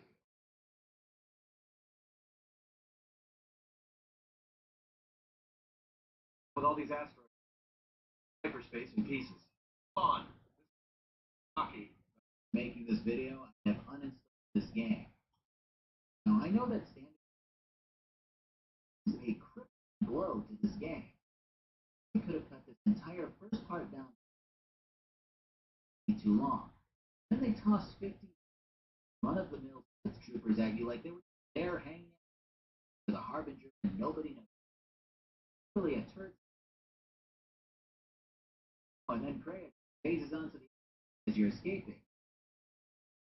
Well, after the devs are done hamstringing this game and letting us escape into hyperspace on the way to Telos, we finally get a few more crumbs from the sandwich of apparently through a string of coincidences that the Force always brings with it. Kreia happened to discover that aboard the Harbinger and tried to by fire and then she was knocked down when the Sith attacked as she was making the jump to hyperspace. To explain that you are the last Jedi. Your existence is what is to hunt. I don't know what this makes. Apparently she's just a Force user or something. Then she complains about being handless and invites you to talk where Divination Man is. Leon continues to be a type who can read people super well and suggests that I go check in. She was barely holding back the pain from her hand being butchered. Here's the deal. The woman and I have a bond, as I mentioned. She has no idea why. Either she's lying, figured out we're caught. Secondly, Kreia lets me know she believes that the Jedi Order were the ones who cut me off from the Force, making me more or less a normal dude again for a while. I don't know why, but my character believed that he lost his attention to the Force when he served Revan in The Mandalorian. He notes that serving someone who was as corrupt as Revan probably would have strengthened my bonds. This is part of why she believes that it was the Order who forcibly. No one knows what happened to Revan after the canon storyline was that he returned to the fold of the Jedi and defeated Malak, in my place. Afterwards, he accomplished little more for the Order or the Republic.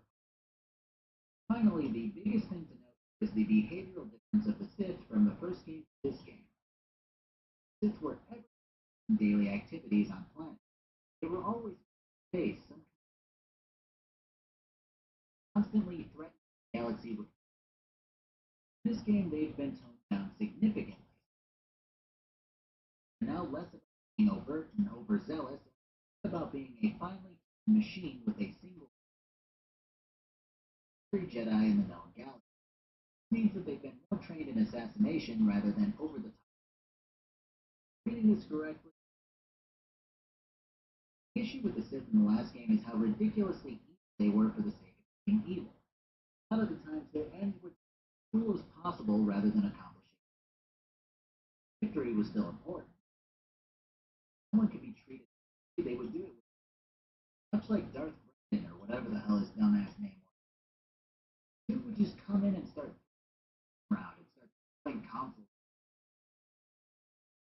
He was. In this game are immediately shown more ruthless. We hope this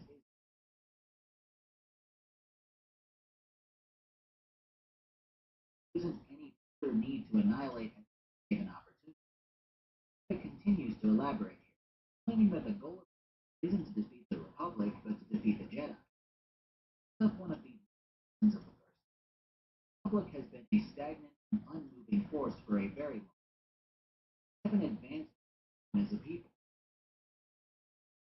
We continue to be able to sustain like the tone of this game from the former. A lot darker, and a lot more realistic. This game hinted at the idea of some they were meant to succeed and over. In this game, they're painted in a lot more flawed light. And turn me back to life and become unite the galaxy. We're here to bring me back to power. Choose my path for me to succeed at it. It paints the Jedi, and by extension the Republic, as a very fractured, very idealistic, as a well-oiled machine of crushing hatred. It doesn't drive the other. I don't know why yet. I do appreciate it a lot more than listening to Bastila's ever-present ranting and raving about the darkness in our hearts. Back to exposition to talk to him about the course that I know I haven't used it. I'm really at least is a roguish type who hates getting only seems to care about himself. He's like Kurt's opposite about himself. For a way out, treat him like a fool, as does Kreia hate him for being a fool. Oh, no, no, no. I respect you. If I ever asked you any questions. No.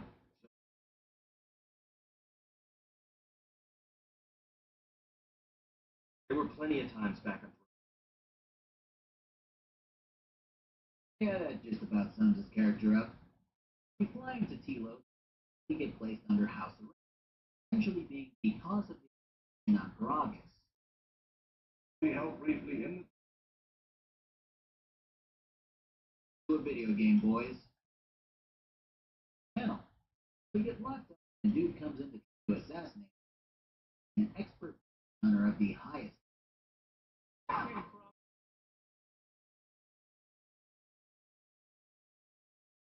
security camera.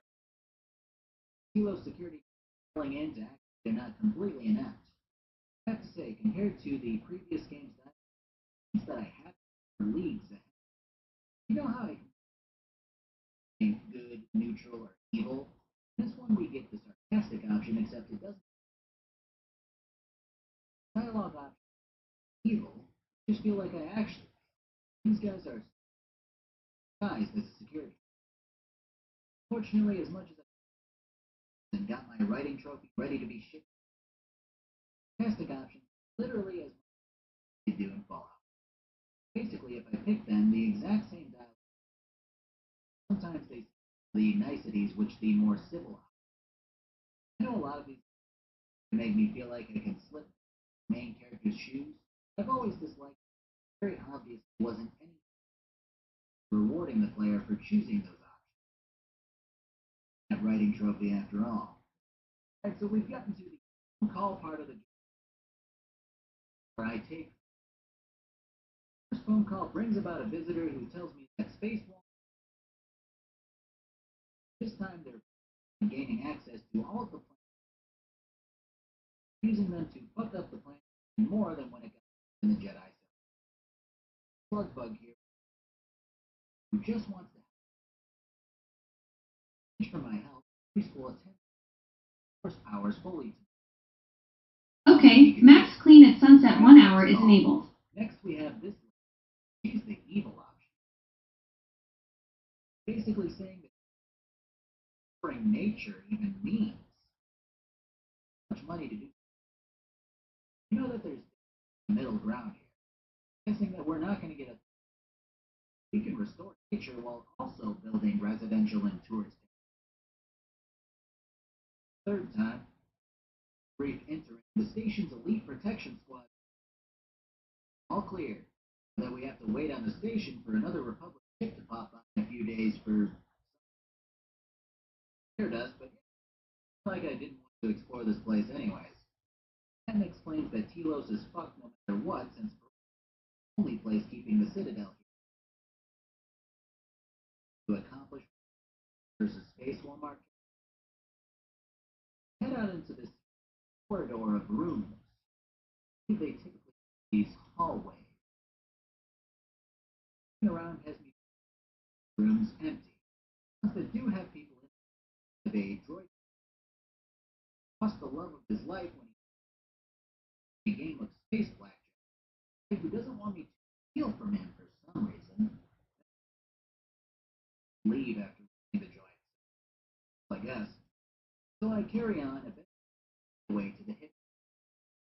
What these guys want me to do is leave as quickly as I came, and I wind up exploring a bunch more. You know, with all of your usual suspects.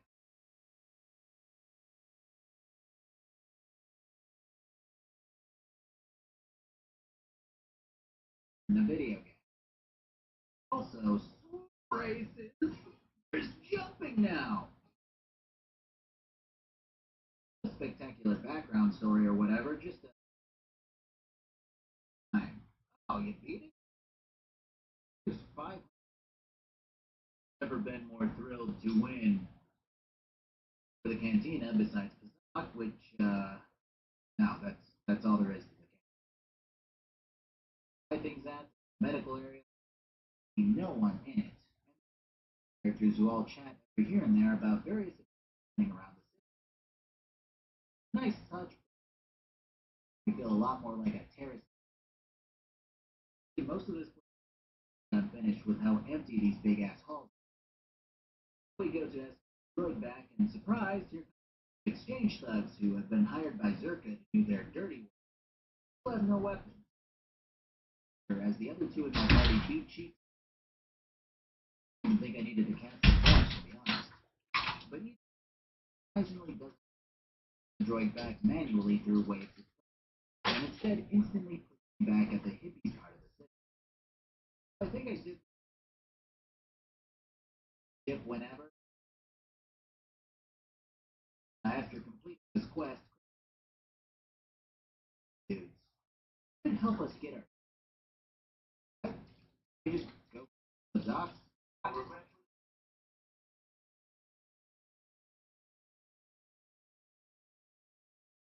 Right? This YouTube channel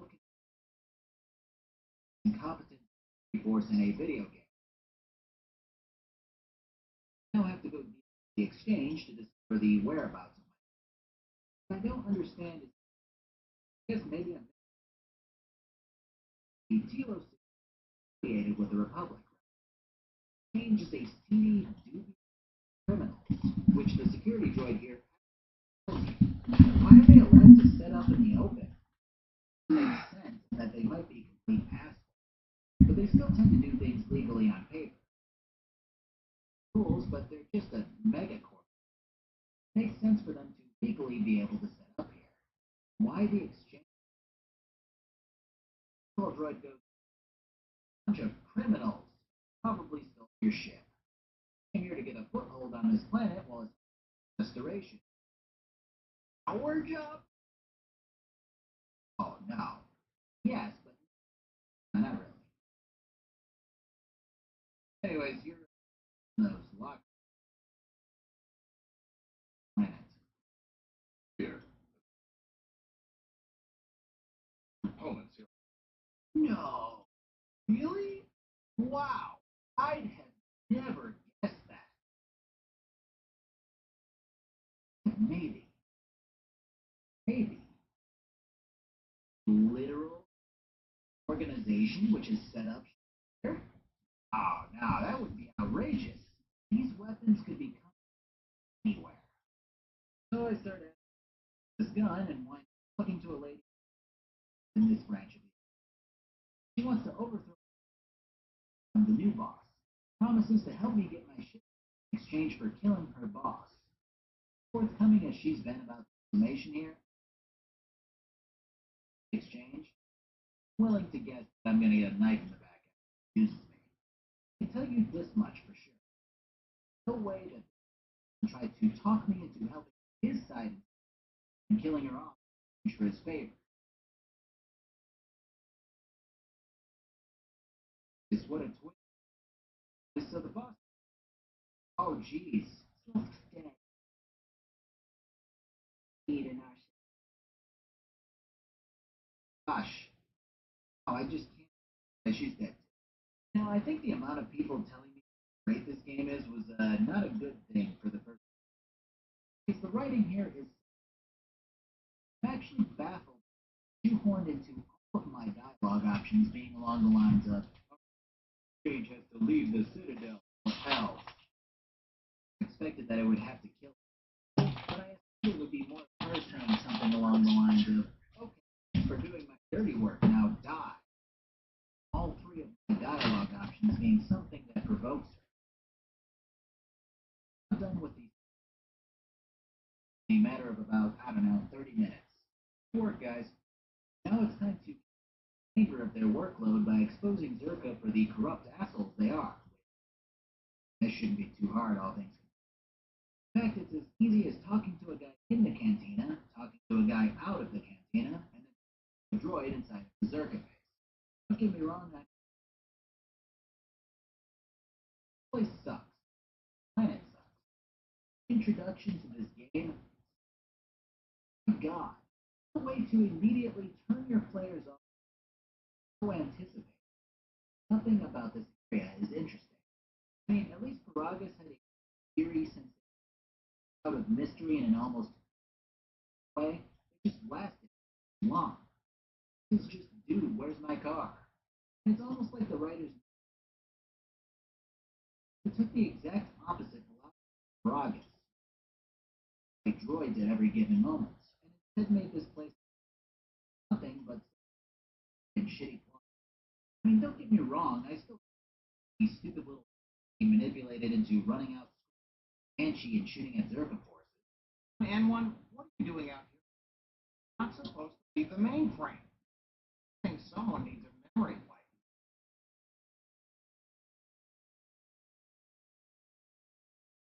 I still enjoyed the intensity of a 1,000-credit wager for a girl's life. Didn't want to be rescued only to return to the guy who sent me. It's hardly worth all the boring slog, especially when the dialogue is as shoddily written as it is. I mean, I helped to put the smuggler away because these guys are pretending to be. Lieutenant does show me some gratitude. The dialogue is still as when you ask him about get fuel to the station, saying that Paragus is all your fault.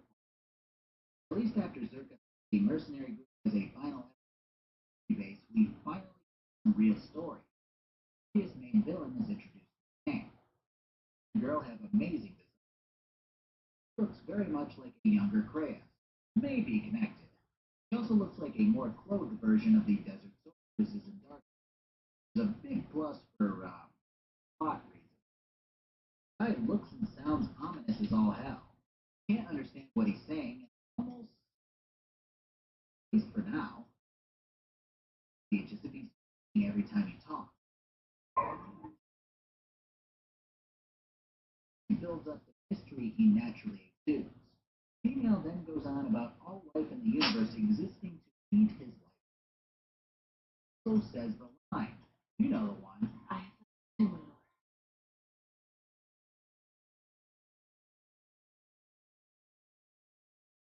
Investigate this disturbance, which is no doubt my or Kreia. Off to recover. Apparently was not taken by the exchange, go figure. Instead, we're heading down to the surface to figure out who took it, and located somewhere down there. This chick. Don't know who she is. Anyways, we go through a bizarre sequence of really stitched together cutscenes because the technology back then couldn't handle the game CG cutscene after CG cutscene. Cuts from a 5-second CG scene to a 2-second in-game one to a 1-second CG to a 2-second in-game to a 10-second CG one. Quite a bit of loading between each one, so much so that my PS couldn't keep up with the transition. Gross. Anyways, our ship gets shot down by God knows who. We crash land, and this guy named Bayo Durr is down some of the foreign voice acting I've heard in a while. Not bad. Really weird. Almost sounds like he's falling asleep at times.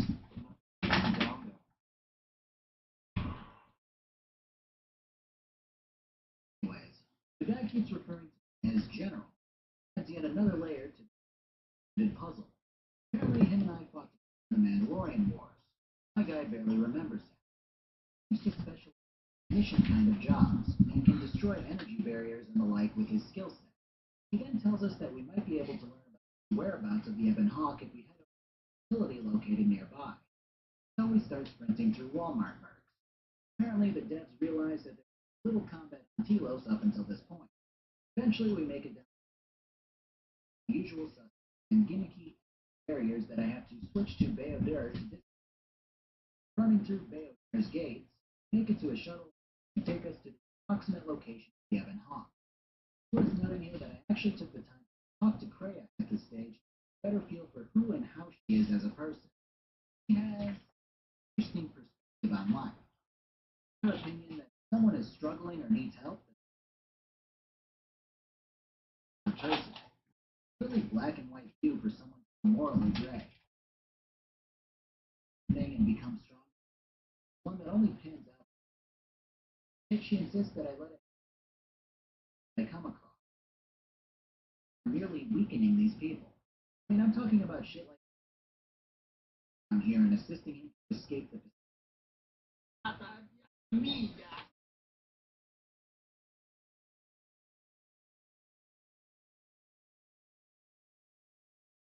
Keep moving. Where are you? The man. Tired? Move. Your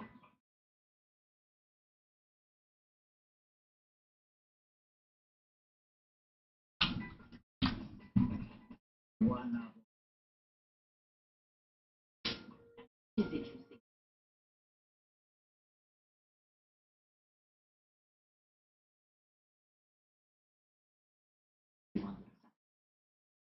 Only we can. Anyone who needs it. Down the light path means that I her accordingly, netting me the light side points. An influence with her. I know that this companion made it so that I could get a minimum amount of influence with her, but it's kind of hard to tell who I want to min or max my influence with when I first meet.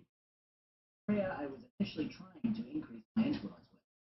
The entire companion system is an interesting idea on the surface. I have to trade off gaining light side to gain influence instead. It seems a little bit flawed. What would make this different than the one in the previous game? It affects light side characters positively and dark side. Take this bird up. Pursued by more HK-50 units. This whole scene is fucking goofy. Kick off, the HK units come and figure out that we're headed to the polar region of Telos. Background about Telos here. The whole planet is being rebuilt because after the wars it's basically been turned into an inhospitable wasteland. Looking for the Ebon Hawk earlier, it turned out that there's a small pocket of shielded area on this planet in the polar region where the ship landed, which was overlooked by Zerka forces and prying eyes. Well, the HK units that were pursuing us found out that we were going there and somehow made it over before we did. You could say that maybe they were just already there, but that makes no sense when they sit here and show surprise that anyone would be happy. Basically, these guys were not only able to move faster than a shuttle on a direct route, but were also able to shoot us down in the exact same fashion that our first shuttle was shot down. There is absolutely no reason any of this happened the way that it happened. Like, hey, wouldn't it be funny if... So yeah, they're here to pursue me as the last one did, apparently. Make it into the base that's here, and hey, maybe from before. Anything that Telos and Paragus have inflicted on the player, are you ready for some long-awaited exposition? Because I sure am. These two goofballs get themselves while my guy gets himself. Oddly enough, Freya can use her powers beyond the cell, which is really stupid when you think about it. If she could still use the Force to affect within her cell, I'd imagine that escaping would be a pretty distinct possibility.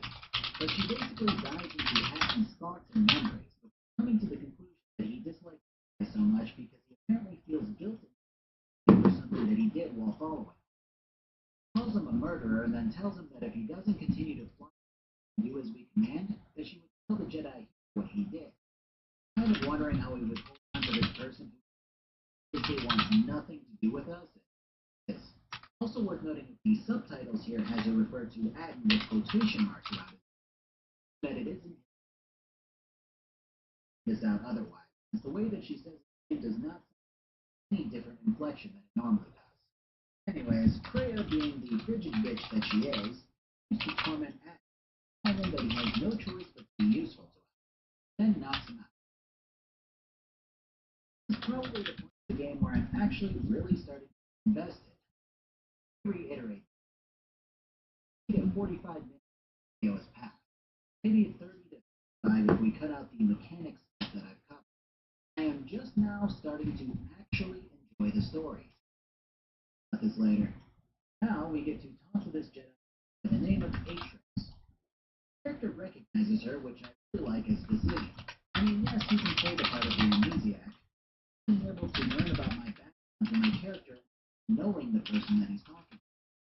So my guy followed Revan into the war against the Mandalorians, won the war, and then returned to the Jedi Council where he got exiled. Stuck his lightsaber into a rock or some other King Arthur shit, lashed out like a badass. A couple of different ways here. I can have my guy go the whole "I'm so sorry for what I did" route, or I can have the freaking that happened to you, or I can go with the be, you stupid at all. You know how in the last I sat here and criticized the Jedi Order is that you're complaining about how they get the Mandalorian rampage through the system and preaching about how they. Oh, good God, I guess I had these thoughts 2 decades after he did. Because one of the main points that I can make here is joining Revan to repel the Mandalorians. They lie. Something good. I can give them shit for basically being the reason why the Jedi War started. Almost euphoric in how much I can love it, and how massive the council was throughout this thing while she babbles about the Jedi way being the equivalent of sitting on a rock and hoping something good happens. So after I'm done slamming Atris for being a goody two-shoes idiot and hitting her with some hard psychology, to the subject that basically says keeping the Ebon Hawk destroyed Baraka. To Atris is absolutely infuriating. Rubs it in your face. Ragus' destruction was brought on by you without even knowing why you even destroyed it, or if it even was. Tell her that the Sith were hunting you because they believed that you were the last Jedi. Gives this kid on a playground response of, no, I'm the last Jedi, and if they face me, they will fall. Dude, how are you this? What have you done to stop any of this from? Anyway, she continues to stand indignantly before you, holier than thou, Bastila incarnate. Fuck me, it's response these guys want. Fought them at this stage because holy shit, this lady is insufferable. So eventually she turns you loose after grandstand, claiming that the others who used to be Jedi won't try to help us. Something tells me that be submissive to Atris, not shown me compassion. Truly the Jedi way. After I leave, the lady from this was the one before. Yep. Different hairstyle. Comes in and gives me this look. Definitely up to something. I'm guessing we'll find out exactly what he's up to later. I will tell the others you are not to be disturbed. Please.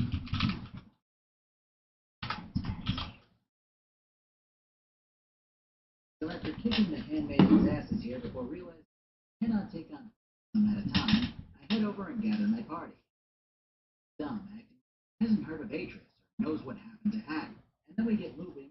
The cutscene plays out where Atris asks one of her handmaids to come join us and win my trust. This is definitely an interesting way to tell a story. The player knows what's going on behind the scenes, but the character does not. It's not like a dungeon master telling everyone at a D&D game what's happening in character, but the other characters aren't supposed to know. Metagame. Finally make it off Heroes 500 years later, but we have nothing to drive the next objective. At least not until our makes it known that Roland's files were being downloaded by Atris, some files of it. These files include footage of the day our guy was exited. More than anything else. This clown council has no idea what, and they're not good at pretending if they do. You've got some of them saying that he's the dark side, like Atris. You've got others saying that he walks a very particular path, one that isn't inherently evil. Though I do imagine that this is more to not define what the player is supposed to do. You could choose to go dark.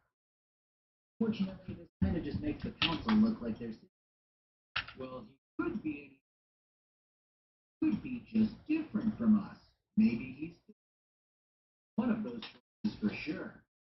I have to say that for my playthrough, I do enjoy the setup a lot more than if I were to go down the dark side.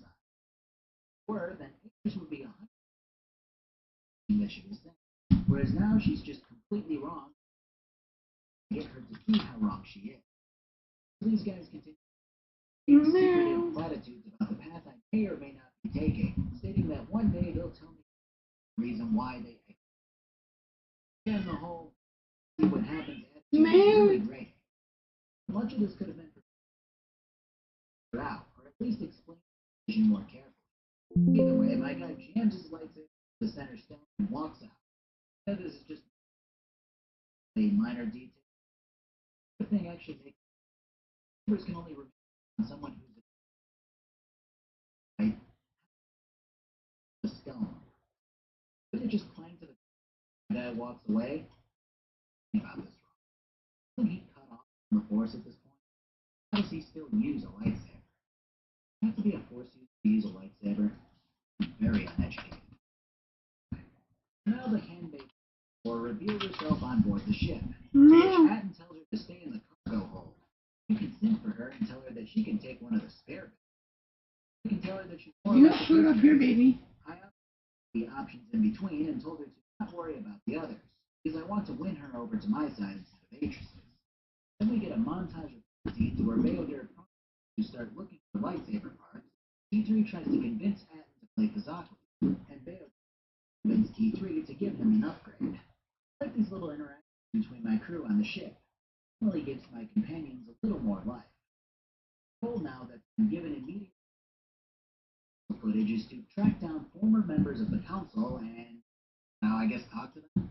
Maybe something. This means that we can now choose where we and in which order. Conducting a little research, it seems that Nar Shaddaa is usually the Korriban would be last. The others seem to be a toss-up. Nar Shaddaa for now. I was going to launch what all of them stand for, but I think I'm going to cover that a little later. Nar Shaddaa is a moon orbiting the Hutt homeworld. All Hutta. All sorts of seedy and unfortunate groups. Forlorn soldiers from various wars, these criminal elements, mercenaries, and the like. I actually like its appearance quite a lot as we fly in. It is having buildings and just as deep with plenty of canyons in between. I decided to take a lot about the area. I helped Kreia for the handover. As much as I like being on with Kreia, I can't fucking stand her anymore at this point. Yes, literally the only thing keeping me from wanting to be the closest star. So I figured I'd take the hand instead, because I actually enjoy her personality as this stoic war man.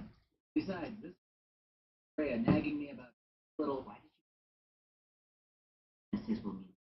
Of course, I couldn't shake this of her limbs were lopped off. I'm just trying to piece together why she's so intrusive. And this whole thing is a vast adventure. I'm not saying that I'm gonna eventually have a beautiful but dance with her before killing her. I'm saying that she's probably going to turn on me at some point. She really has an issue with everything that I do. I don't get the option to go, look, buddy, we're not working out here. Maybe if you consider go, I don't know, fucking off.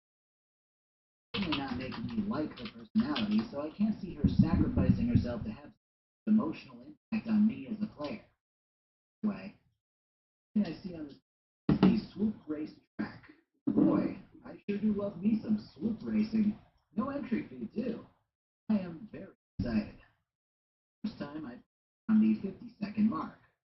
That I'm facing gets a little lower time. No problem, I missed a few boosts and crashed once or twice. So I keep whittling the time down. I spent an hour and a half racing. Then I looked it up. The droid always, even if you cheat. I don't know whether to be mad at myself or the game, but I'm mad.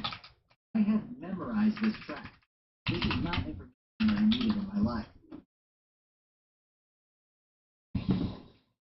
And then you win the race no matter how poorly you perform.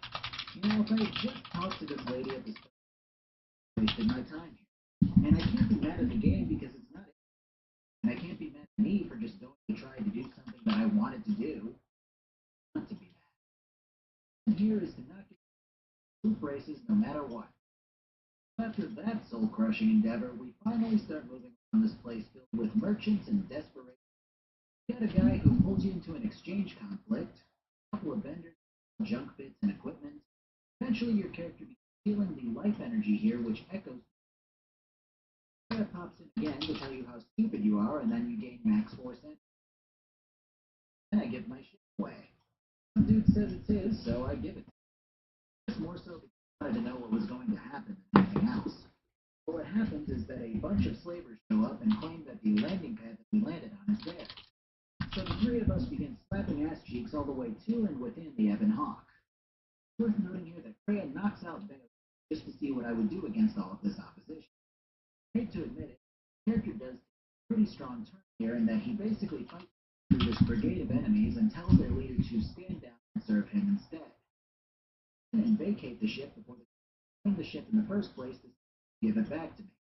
I have to say, this was a cool ass. The sheer amount of enemies probably rivals the game of KOTOR 1. It really made me feel like I was fighting a company of slavers and not just a handful. After this, I think two events kind of triggered at once. Suddenly, all of my allies are knocked out. Sitting in one of the rooms of the ship is the hooded girl who to the Sith Lord dude from before.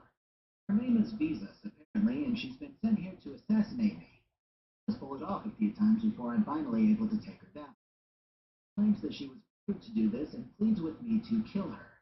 I refuse, and she wants a ship bed before acting as a member of a race extinct in this part of the galaxy. My god, this lady is a boundless expanse of exposition. Meeting with her on the ship and probing her for answers reveals that she seems to be the antithesis of the handmaiden. Freya only echoes this assertion, claiming that as the handmaiden walks the path, Visas seems to walk the path of the Sith. People are blind, using the Force to see. You and Freya figure that someone intentionally decimated her home planet in order to freely move without being detected by those who are Force sensitive. Speaking with Visas, she claims that she was the only survivor of a massive attack brought on by the one that she serves now. She doesn't serve him because she was evil and relished in her people dying. She serves him because he took her under his command after annihilating her people and the Jedi who were visiting them. See, the Jedi had come to her planet to learn how to sense this monstrous threat's presence. Then he detected them on this planet for Force-sensitive hunger overcame him. He somehow single-handedly murdered the last one of them. This guy sounds like an incredible. It should be working. Don't get me wrong, I liked and Malik as tangible threats. Stories were interesting and pretty well thought out. He seems like a monster. And it makes him that much more daunting. I haven't quite pieced together Jesus has joined us and is helping us against your master. That's just because I'm his witness that has the potential to destroy him. Freya later explains that this entity used to be a man but no longer is. The magnitude of his power has shaped him into not much more than a starving beast which uses the Force to drain anyone and anything of its life. He claims that a horrible hunger drives him, that because of that hunger he would never allow for any life to exist. Freya phrases articulate, noting that it is the fault of this monster. He stopped at all costs. Morally gray ally to fight a chaotic evil enemy. About the gray guy who we saw briefly at the start of the game. Well, Jesus has no idea. He does tell you the actions of the all of them are working to end the Jedi. The gray guy may be another main villain, which is kind of awesome. It's not often that you see multiple main villains in a game, so it is possible that they may take the passenger seat and become a side villain when compared to the master which Visas serves. Now, let's get back to Nar Shaddaa. I'm bringing Visas and the Handmaiden now because I like them the best. Interestingly enough, Visas is referred to as a Sith not only by herself, but by my character in Kreia as well. Look at her stats, she's maxed out on the light side just like my character. Very interesting way of looking at things which Obsidian has decided to go with here. It seems that Jedi and Sith are defined more as different factions rather than whether they're simply good or evil. Interesting. So what I've neglected to mention at this stage is the fact that I'm pursued by a cloister of bounty hunters who all hate each other. In order to not kill me for some reason, chatting up a former bounty hunter nets me the information that I can provoke a couple of them to attack me against their orders if I play my card. We'll see how that goes when we can. For now, this place just has me dicking around with the random side bits. I've not trained in the dance. Each only find an art. Very dance-like.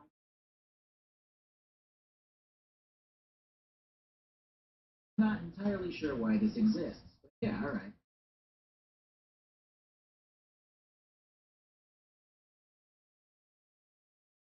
Just random little half-interesting or funny bits to do, but nothing particularly revolutionary. I did read an interview somewhere that Obsidian regretted putting so many minigames in this game. I can honestly see why. So the big thing here is how tight of a grip the exchange has on this place. It makes a lot more sense here than it did on the Citadel. Basically, the boss of the exchange, named Goto, located somewhere on Nar Shaddaa. He's the one who's hired all of these bounty hunters and told them not to kill me yet. In opposition to this Goto is a hut named Voga. Voga is basically the biggest source of fuel now that Gragas is destroyed. So many times by the exchange at this stage that he can't even manage to sell his. Having the handmaiden dance for him, I ask him about providing fuel for Tila. Agrees if I can kill the exchange's boss. Meantime, a couple of bounty hunters are shown to be simultaneously at others' throats while also working for Voga in a sort of double cross between scumlords. At one point, I gather enough ingredients to make those fancy, futuristic beam swords that the series seems so fond of. Head back to the ship to craft. I know that the beam sword originally premiered in the hit series Super Smash Bros. Really cool to see such an homage to Smash. So hats off to Obsidian for that one. Make it back to the ship at T3 before Kreia comes over and fucking zaps it. God, guys, if you hate T3, you should just talk to me about it. The funniest part about all this is that there's no mention of them kicking the shit out of this little guy as he's still racing around the ship and repairing things when I get back on. Alright, so after flailing around this moon of holes for a while and just eating people, I head over to the Nar Shaddaa to mingle with the impoverished. Refugee sector baffling level layout. I think a huge chunk of it is just ramps and doors with no one around. One of the doors is guarded by a gang. The only other door that matters leads into the rest of this place, which looks like it should have looked when you first entered the area. I don't understand the first part at all. In the game's history, it's probably unfinished.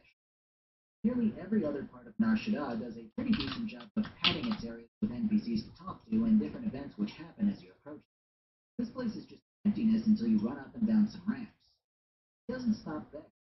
Even the actual the refugees hang out is riddled with questionable design choices. A room filled with containers that are completely empty. Nothing to loot, no interesting NPCs to talk to. Hell, there's hardly any uninteresting NPCs to talk to. There are a couple which have various sites outside of the crates at least. The place is just a mess of boring boxes. You could argue that the refugee sector is supposed to suck, but it doesn't feel good to explore at all, even from a level layout perspective. Imagine if they remade this game, this entire area would have to be overhauled to make it fun. At one point, a couple of Twilights approached to tell me that Adam is a murderer, which we knew already. I might have to talk to him about that at some point, but something tells me he would be very forthcoming with information. I make it to this central hub of boxes and get led to more ramps filled with nothing. Eventually, I start to exchange thugs and wind up freeing the girl who was taken captive by them. Then I go intimidate the overseer into letting her go, just already being let go. Here's the deal. There's the exchange, and there's the Sirocco thugs. Both have equal control over the refugees. Talk the exchange into loosening their grip over the area be dealt with. Go in and send the Sirocco to attack the exchange, somehow resulting in their death despite me completely killing every single exchange thug besides the main guy and his two bodyguards. Then I go talk to the refugee to accomplish various things. Who wanted me to loosen the control of the area in order to get back to her husband. When I get back to her, none of the dialogue has changed. I talk to the exchange boss about the Sirocco. He tells me that they're still an ally, despite the fact that they're all dead after having just attacked the exchange. It's not just this path that's bugged.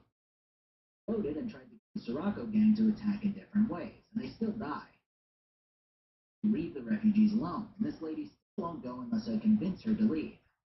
Convincing her to leave results in her death and dark side points for me.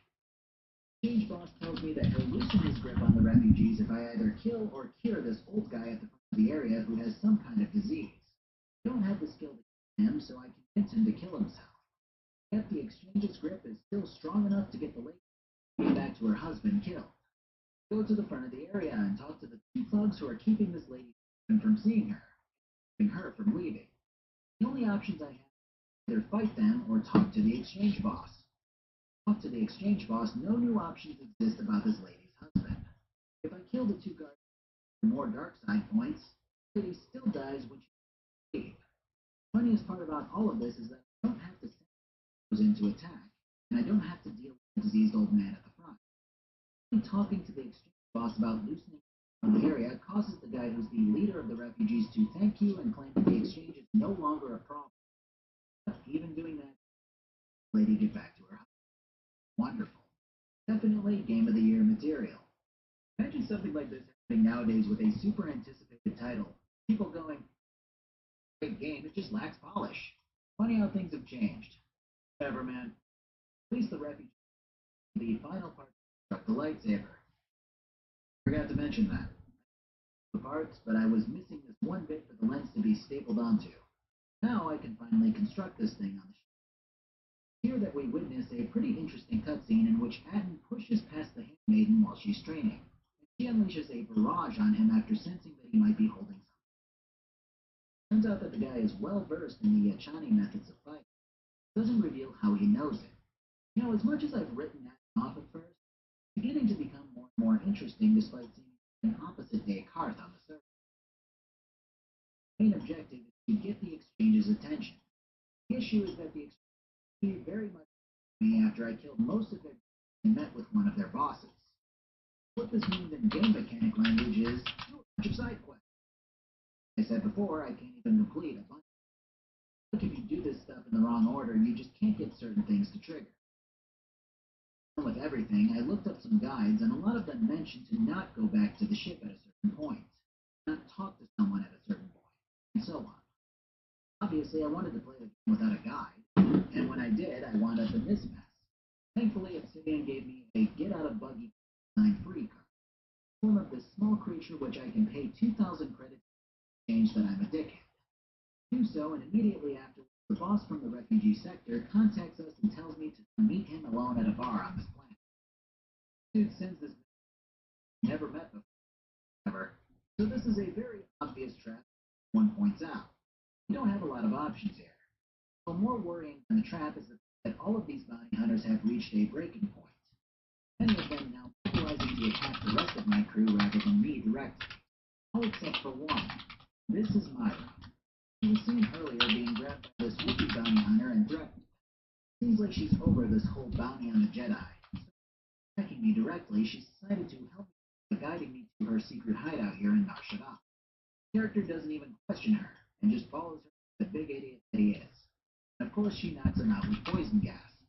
She then dons his environment suit and speed tiptoes to the exchange vault, who reveals that he plans on betraying the main leader of the exchange, Proto. Then the dude zaps. I guess I don't blame her for going, but you'd think that if she knowingly went into a trap to prevent us from heading into a trap, now have some contingency plan, right? We pan back out to my dude, who's still laying on the ground. As he's napping, the Jedi who we came here to find appears and claims to have been watching us on our journey before he decides he's going to remain inactive no longer and go to rescue Myra. Now I gotta go chase the guy who's chasing the girl who tried to help me. So I start slaughtering a wave of enemies until I make it to the super secret underground part of the bar. I will say this. When I was happy about the heaps of enemies being tossed at me before, 3 people fighting. Traversing them felt like I was making good progress despite the numbers. Well,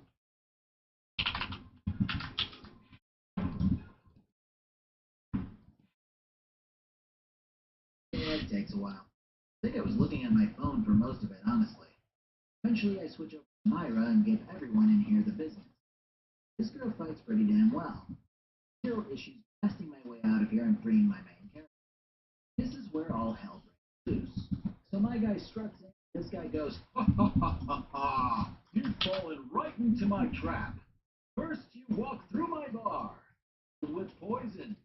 Then you walk through the vents here with poison. Now, fill this room. Poison. Alright, first off, remember the spaceship that you can equip on your fist? Secondly, check this out.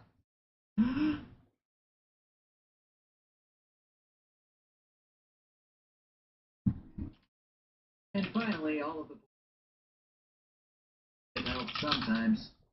Heal faster than that. What the hell plan is this? Either way, it doesn't matter. The OP soldiers that this guy hired actually work for Godo. And Godo sets off a trap which shocks the fuck out of me. I have not learned to resist this one yet. So I go down, and Atton comes in looking for me along with Beodur and a third flavor of my choice. I chose Depression for my third. Needless to say, we're a pretty solid unit. Myra, who's Decided to get the hell out of here. Knows that the exile has been taken away. Where's Freya during all of this? Mostly being an evil old hag and reviving the Wookiee who Myra killed or nearly killed earlier. She goes, "Hey, idiot, welcome back to hell. Go kill the redhead who downed you, and you can do whatever the hell you want after that." I actually really do enjoy this. Like more often than KOTOR 1, everything revolved around what your character was doing. There weren't a lot of points where someone else in your crew was doing something while Revan was off fucking around with swoop races. Followers in this game actually tend to do other things while you're getting slapped around, which adds a little more feeling to the story. But we're not done yet. Myra informs Adnan that they need a particular set of transponder codes to impersonate one of Boga's ships and get Goto to snatch it up from the safety of his stealth field out in space. To do that, we have Pilot T3 who pretending to be the newest model of droid to be used in Boga's warehouse.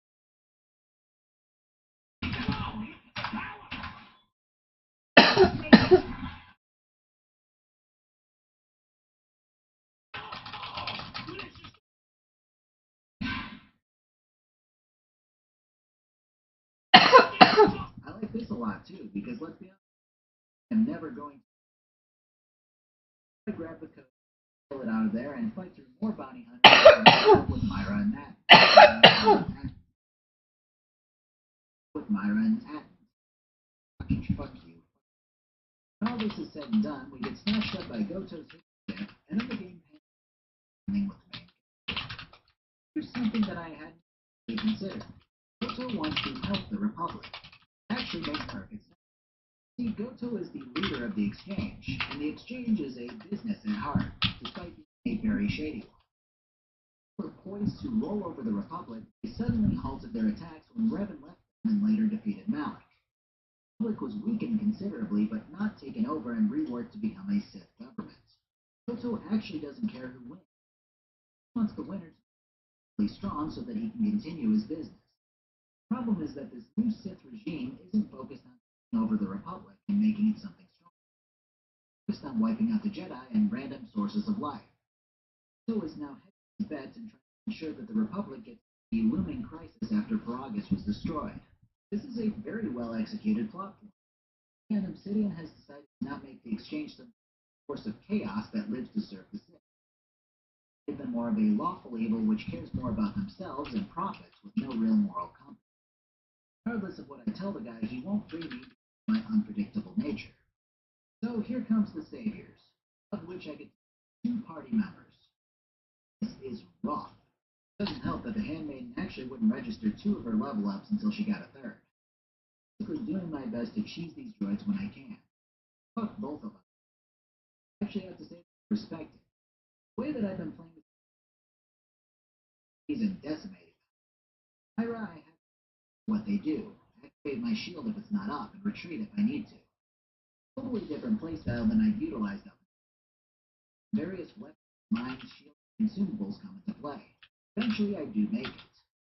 I'll tell you this, as much as I didn't understand the lab station or didn't care about it, I've never been so happy to see it when I did find it. Free my guy and I'm happy again, because I can just things like I usually do. You really take a lot of things for granted when you're used to beating cheeks on your default dude. Anyways, I run back and forth throughout this ship and gather all of these codes to overload and shut down and generally fuck shit up. Then we finally escape.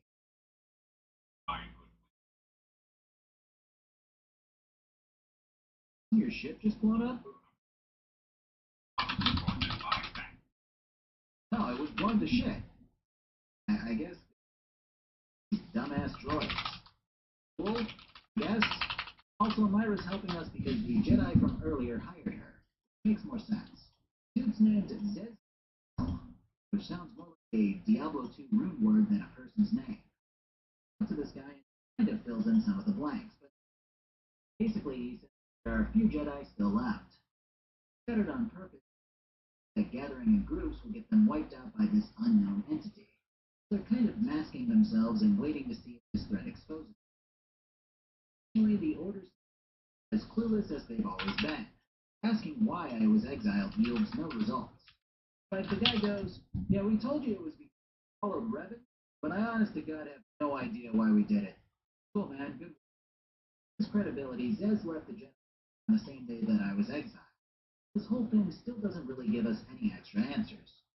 Name of the guy that we're against, no further this threat, no reason for my being exiled.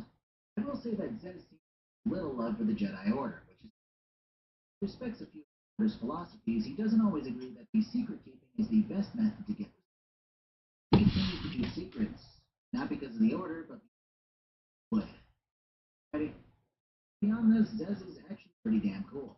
He realized a while ago that for as much as the Order laws and ideals, they never tend to turn all of that judgment of others back on themselves. These people turned away from the Order, people like Revan and Malik and Exar Kun. The Order shook their fists at them and said, maybe we didn't them hard enough. They never looked at their teachings as flawed. Even when the exile returned to face justice, his decision was to forgive him and learn what they needed to do differently. The decision was to banish him from the Order. Tez tells you all of this in his own words. Pretty damn cool to see.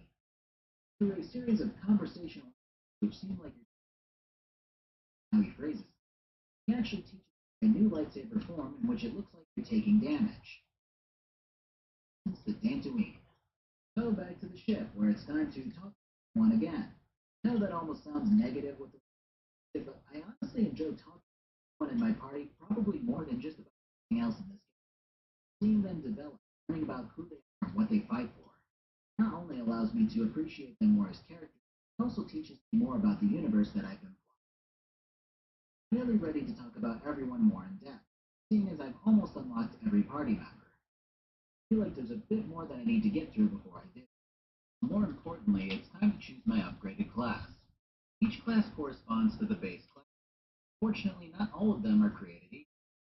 The options that I have involve me becoming a Jedi Weapon Master, a Jedi Watchman, or a Jedi Master without the weapon. The sounds of it, the Weapon Master seems like the best way to go for me, and the regular Master is pretty much useless in every way. There's a lot of stats, bonuses, and moving parts here that would take a long-ass time to explain, but just I do a little more training with Kreia to learn how to explore the surface thoughts of every humanoid on the ship.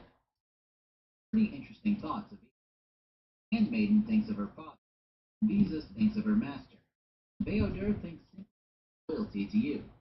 Myra ponders your bounty's worth. And Atten simply counts Bazak cards. I enjoy Kreia's things, but I've definitely been trying to lower her reputation with me, and her training only makes it so that I gain more with her. Last but not least, I've neglected to mention that there's a familiar face in one of the ship's rooms here. If I hoped, claim the loss of almost all my existing. I am not hoped. I wasn't able to repair it until now, but utilizing the parts from the seemingly countless HK-50 units which have been hunting me under the directive of Goto has done the job. He is not happy at all, but he's here to serve his new master, yet with a sizable chunk of memory loss. All of that is out of the way, it's finally time to fly to our next objective. I figured between Onderon and Dantooine, I'd choose the familiar. You find little welcome here, Jedi. So this place, and I guess some of the buildings, apparently suffered quite a bit. In Jedi Order. In terms of the actual lay of the land, much is the exact same. Key differences here revolve around the new government that's been areas which have also taken up residence. The government here has actually taken over the old Matali mansion from the first, patched it a bit to become a workable government office.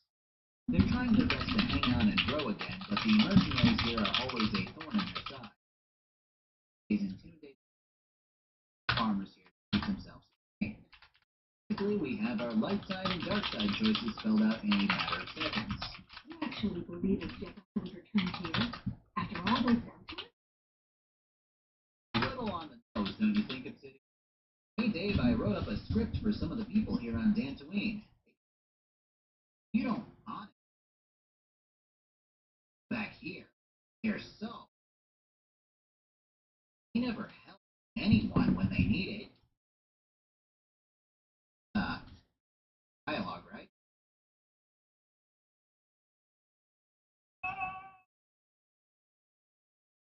Yeah, people hate the Jedi here and blame them for all that. Yeah, not gonna lie, I'm a solid into this thing, and I don't exactly relish the thought of choosing good or evil here. The flight of these people doesn't really do anything. Pretty boring setup. Maybe I'm in the wrong here, and I'll acknowledge that if I am. I would honest to God rather just go to Jedi Master Vrook here. Fortunately, the lady from the government here is good friends. He told me that he went to the second level of the former Jedi. He hasn't returned. Dangerous for some. I'm just gonna beeline it there. Something I can do right now, I'm just gonna do it without further side questing. So I get to spelunking. Only a lot going on with these scavengers who have been raiding whatever they can to make money. Talking people trying to salvage parts from the Enclave that they can't even do much with. And equipment from local. Thing with wildlife is people here are making it a nightmare to live on.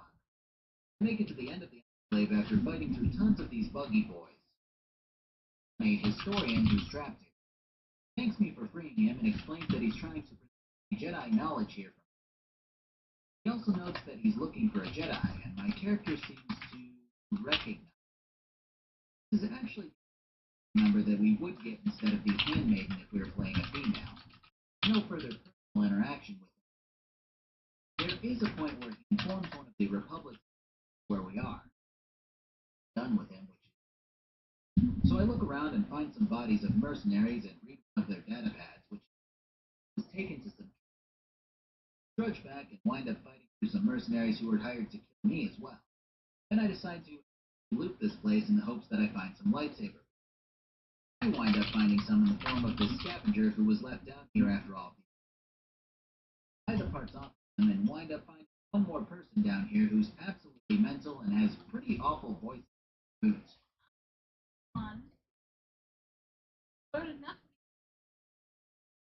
One take. Either way, I do get another lightsaber. Out to find this.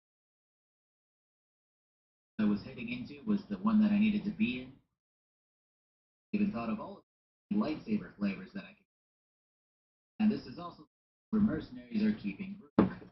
I kill them all, and Vrook goes, "Fucking idiot! You always do this. Leave your ass." My forward believes that you are no longer considered a threat. Oh yeah, all right, that makes sense. I need to get to Kuta and warn them. They could be attacked at any moment. Wait, needed to tell acts, and we're still waiting in the cage to see if any of the gossip drops. Yeah, I can't say I expected too much more from one of the people who were just watching the Mandalorians wipe their assholes all over the border of the galaxy. So the people attacking here have been hired by the Exchange. What to me is that I literally had the boss of the Exchange on the ship. Around and pressing buttons. He only cares about planning so that the Republic can get back on track.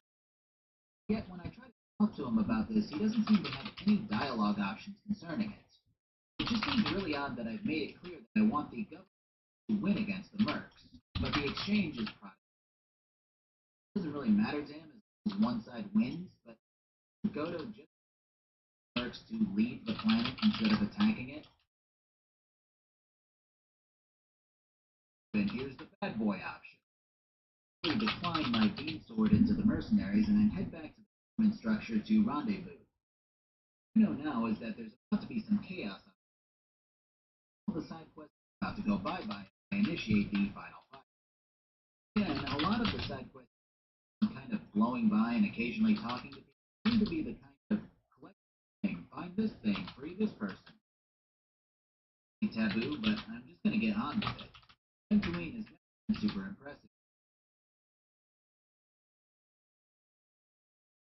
Straight up to the main quest line seems to have been the best bet. Prep work that you can do to improve the malicious power here against the incoming mercenaries takes you around to nearly every quest on the planet. I'm fairly sure that I completed nearly all of them while multitasking to shore up the defenses here. Yeah, none of them are particularly enticing by any stretch. Droids, heal soldiers, fix the turret, set up mines, patch up the doorway, and recruit some extra bodies. Last bit had me me tracking down a few people I'd bypassed before this and asking them to join up. Now we're ready to rock. Hurry to the mercy and delay their assault. Objective here is 3 squads around the perimeter to help defend this place. Then I took to the front lines and started beating ass. Eventually, we had to fall. This guy from before acts our first time meeting again and threatens to. Looks like I've arrived in time to pull you out of your. Rook, worst Jedi. So yeah, this is it for Dantooine. And it sucked in comparison to Nar Shaddaa. Don't get me wrong, Nar had moments where it broke for me. It had a pretty interesting tapestry of people and ideas. Dantooine is the same planet as before, and I actually thought the War One were better by lots. The murder mystery, the droids who ran away, I had fun with those. And there was nothing like that this time around. Space defense was okay at best. Really interesting. The Villains of the Enclave was annoying. The broken shit with these bugs. I didn't really have fun. A lot of the time, the main payoff for me is discovering more lore as the story advances. That doesn't happen here. Brute gives me almost the exact same answers that Zez gave. Who's covered a lot of what I already learned on my own. Our enemy. Targeted through the Force. Breaking through the Force. The Miraluka world. The Miraluka.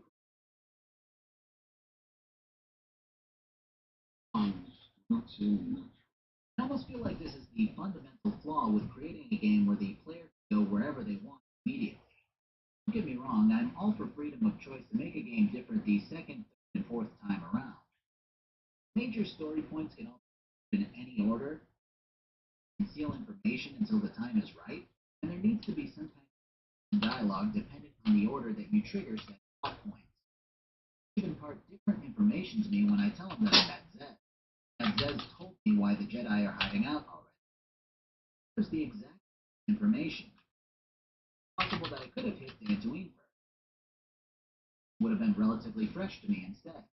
This is only furthered by the comments that he and I both about me having lost my connection to the Force. It's very obvious at level 19 or whatever I am that I very much have recovered that connection. The most interesting stuff that we do get out of Rook is him confirming that the Jedi Order had nothing to do with the exile getting cut off from him. Either way, this is pretty much all Rook has to offer us, so it's back to the ship. I'm going to go ahead and finally jump into exactly how I feel about the followers that I've gathered on the off. Obsidian has done a fantastic job writing these, really well at making me care about almost every single one of them, more so than BioWare did with theirs. I'm not going to score them exactly the same way that I did last time. Understand that when I do wind up placing ones that rank lower, it doesn't necessarily mean that I think they're poorly written. Before I jump into that, it's Audible time. Alright, picture this. You wake up in the morning and your brand new hard copy of The Lusty Argonian Maid lies glistening on your bedside table, waiting to be read. Work in the salt mines to put video games on your table. This is a very common problem that 98.3% of the population faces every day. You want to read your book, but you got to do silly things like work or feed your family. I told you I had a solution. Because I do. Audible membership. Download and listen to the largest selection of audiobooks. In podcasts and new book releases, we're teaching language learning and motivation. Thousands of titles for your grubby family. Now, when you're driving between work and quarantine, you can immerse yourself in a telling of the Siege of Troy. Or you can explore the universe of. I read the first a while back and loved it, but I never got the time to continue the series until I got into Audible so that I could listen to the series while editing videos. You can click on the erotica section that would probably get this video flagged if that's your cup of tea. I'm not here to judge. But if you were to fire up some high-caliber military-grade erotica while you were at your PC, and then suddenly you got to work, zoom in the same spot that you left off at on your smartphone or tablet. Consider that. If any of this piques your gigantic brain's interests, please feel free to visit audible.com/saltfactory for a free 30-day trial of Audible or Audible Premium Plus. Both of these choices grant you access to unlimited listening of the entire Audible Plus catalog and allow you to cancel your membership at any time. Audible.com/saltfactory. Thanks, guys.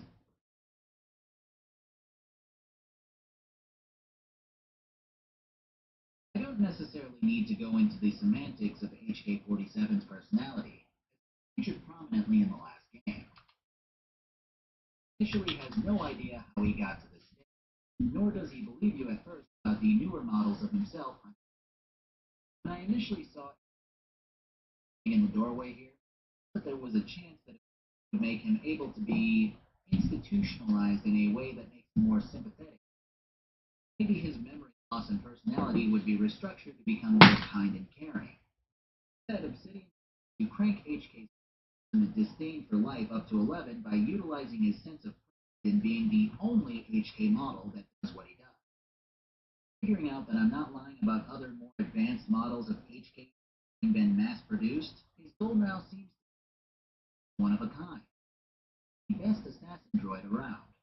I like this slight twist too, as it takes those traits loves about HK-47 and amplifies. Actually, I was going to note this earlier.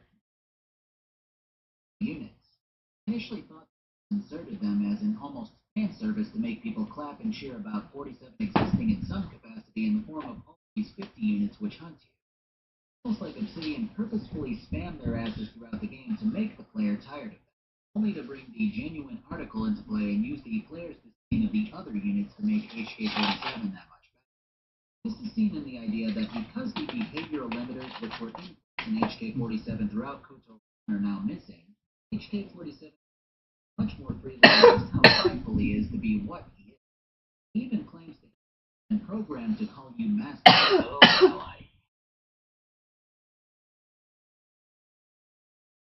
No. Either way, talking to HK is unleashing a torrent of information which gives various background lore about it.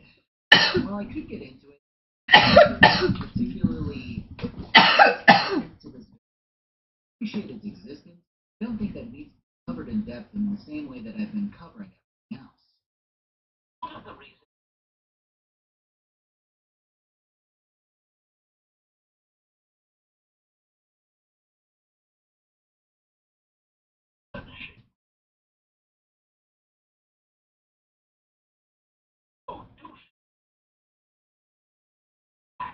I think the best part about it is just how much he has about Revan. Guy is a waterfall of information, explaining how he thinks the Mandalorian wars to defeat the Mandalorians, but build his army to crush the Jedi. Is that Malachor 5 is basically a proving ground designed to specifically convert as many Jedi as possible while taking out opposition to his plans. He did all of this to dismantle the Jedi, including recruiting forceless humans, because motives were so much harder to send. He also joked about human beings being able to defeat Jedi because they're actually human emotion. Many Jedi are taught to suppress and not feel. Fascinating listen, and it makes HK-47 that much better. Freya is easily the most cryptic and frustrating. Everything doesn't seem to please her. Almost every positive influence on her revolves around a cruel asshole who uses others and doesn't help them because that would hinder their growth. She is almost certainly a Sith Lord in disguise with the way that she always agree with the dark side. Her entire existence is to teach you and make you stronger. Everything that she does seems to be in shaping you, but she hardly ever wants herself or her own thoughts on anything that doesn't involve teaching you. If influence isn't high or low enough with her, she outright to speak to you about pretty much any detail, making her the toughest nut to the most interesting. What's up with Nothing wrong with my sight. initially trying to gain reputation with her? Inside playthrough, the most that you can do is go, ah, shit, sorry, those people, you're right. Lost influence with her, and eventually she started to open up to me. Quickly clear that Freya knew Revan to an intimate degree. Didn't appear in the first game, at least not in the way that she does now. She has many things to say in the way that he rose to power. Hates the idea of droids and machines. Blames her zapping T3 earlier. Reasoning seems to be relied on them things for him even though they had no connection to the Force. He also seems to have no idea what happened despite him having no interaction with the Sith, something that she's pondered for a while. She reveals that while she doesn't directly know Atris, she does feel as if she does. Atris's existence echoes Freya's. She too once considered a Jedi history before realizing that it was impossible for her to learn everything she wanted to learn without turning to her answers as well. Her nature echoes this middling ground between Sith and Jedi.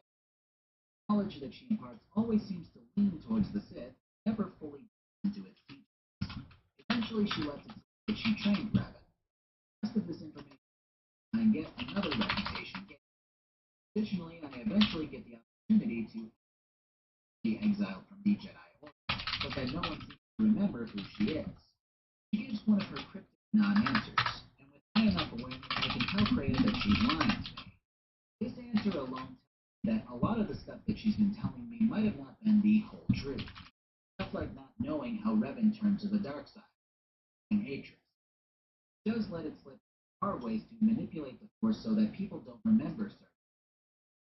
Won't outright be using it against anyone, including you. I would honestly love to do this deep dive to piece together more info about Freya before making an assessment on it. I feel as if whatever role she has in the story is going to be very big and very revealing. Now, despite not being able to get much more out of her even halfway through this game, I actively place her up on the rankings. She's a great character. Big standoff to a ridiculous degree. All of that mystery makes me wonder what she's after. Simply stopping this new threat in the galaxy? How did she train Revan? And what's her connection to him exactly? Everything that she seems to do makes me feel like missing just a handful of pieces to make things fit. Existing as this constant enigma. Handmaiden is a nameless individual who combat reveals about a person's heart above all. She opens up to you almost immediately, saying that she trusts you and that she feels as if her master Atris may be wrong about you. It was right after the cutscene where Atris commands her to go with me. Kind of hard to believe if she actually trusts. She's definitely written as an evil to really like, though. Hard to outright distrust her when she comments on your stance, reminding her of both her father and of a great leader. She has taken note to become a Jedi, to which Freya vaguely hints that you may be able to guide her down the lines of being a Sith instead. Which is, yeah, I don't know. What I do know is that training with her is fighting in our underwear. Close to fan service you could hope for in a game from 2004. The Handmaiden seems to always have her father on her mind, wanting to not fully grasp at first until the full picture is spelled out by the Handmaiden after reaching a certain influence point with her. Her father was a very strong Jedi who had an affair with another Jedi Master right around the time that Revan was starting to come into play. From the Order, and to join Revan instead before perishing in the Mandalorian Wars. Handmaiden doesn't remember her mother. Great respect for her father that has doubled as disdain after he left her. Continues to struggle with the idea that her father could be so great, abandon the Jedi Order the way that he did. When she sent on the to accompany the exile, all of these emotions which she kept under lock and key came flooding back, as a reminder of how great her father was. Influence and sparring, the Handmaiden begins. Maybe her father leaving wasn't because he was a misguided person, but because he had to, like the exile. Finally get to the end of the Handmaiden's influence tree, she breaks her oath to Atris and begins studying to become a Jedi Guardian under the exile. Pisses off Freya so badly that she sends a message across to warn Atris of the Handmaiden's betrayal. Likely going to be a Handmaiden story, but it's a very solid and likable character with great background and interesting personality core.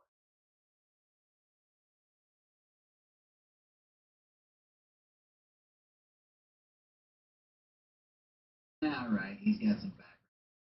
He is the same unit that followed Revan around in the first.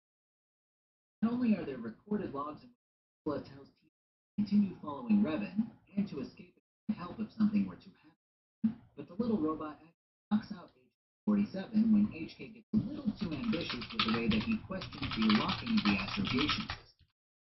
There's more mystery to be had. As with Kreia, I'm gonna mark in further evaluation of T3 simply due to him probably being heavily to the main story as well. Not the mystery, T3 is just another spot in which I can skip through all his beats to ask him more questions. I really didn't care about him at all in the first game.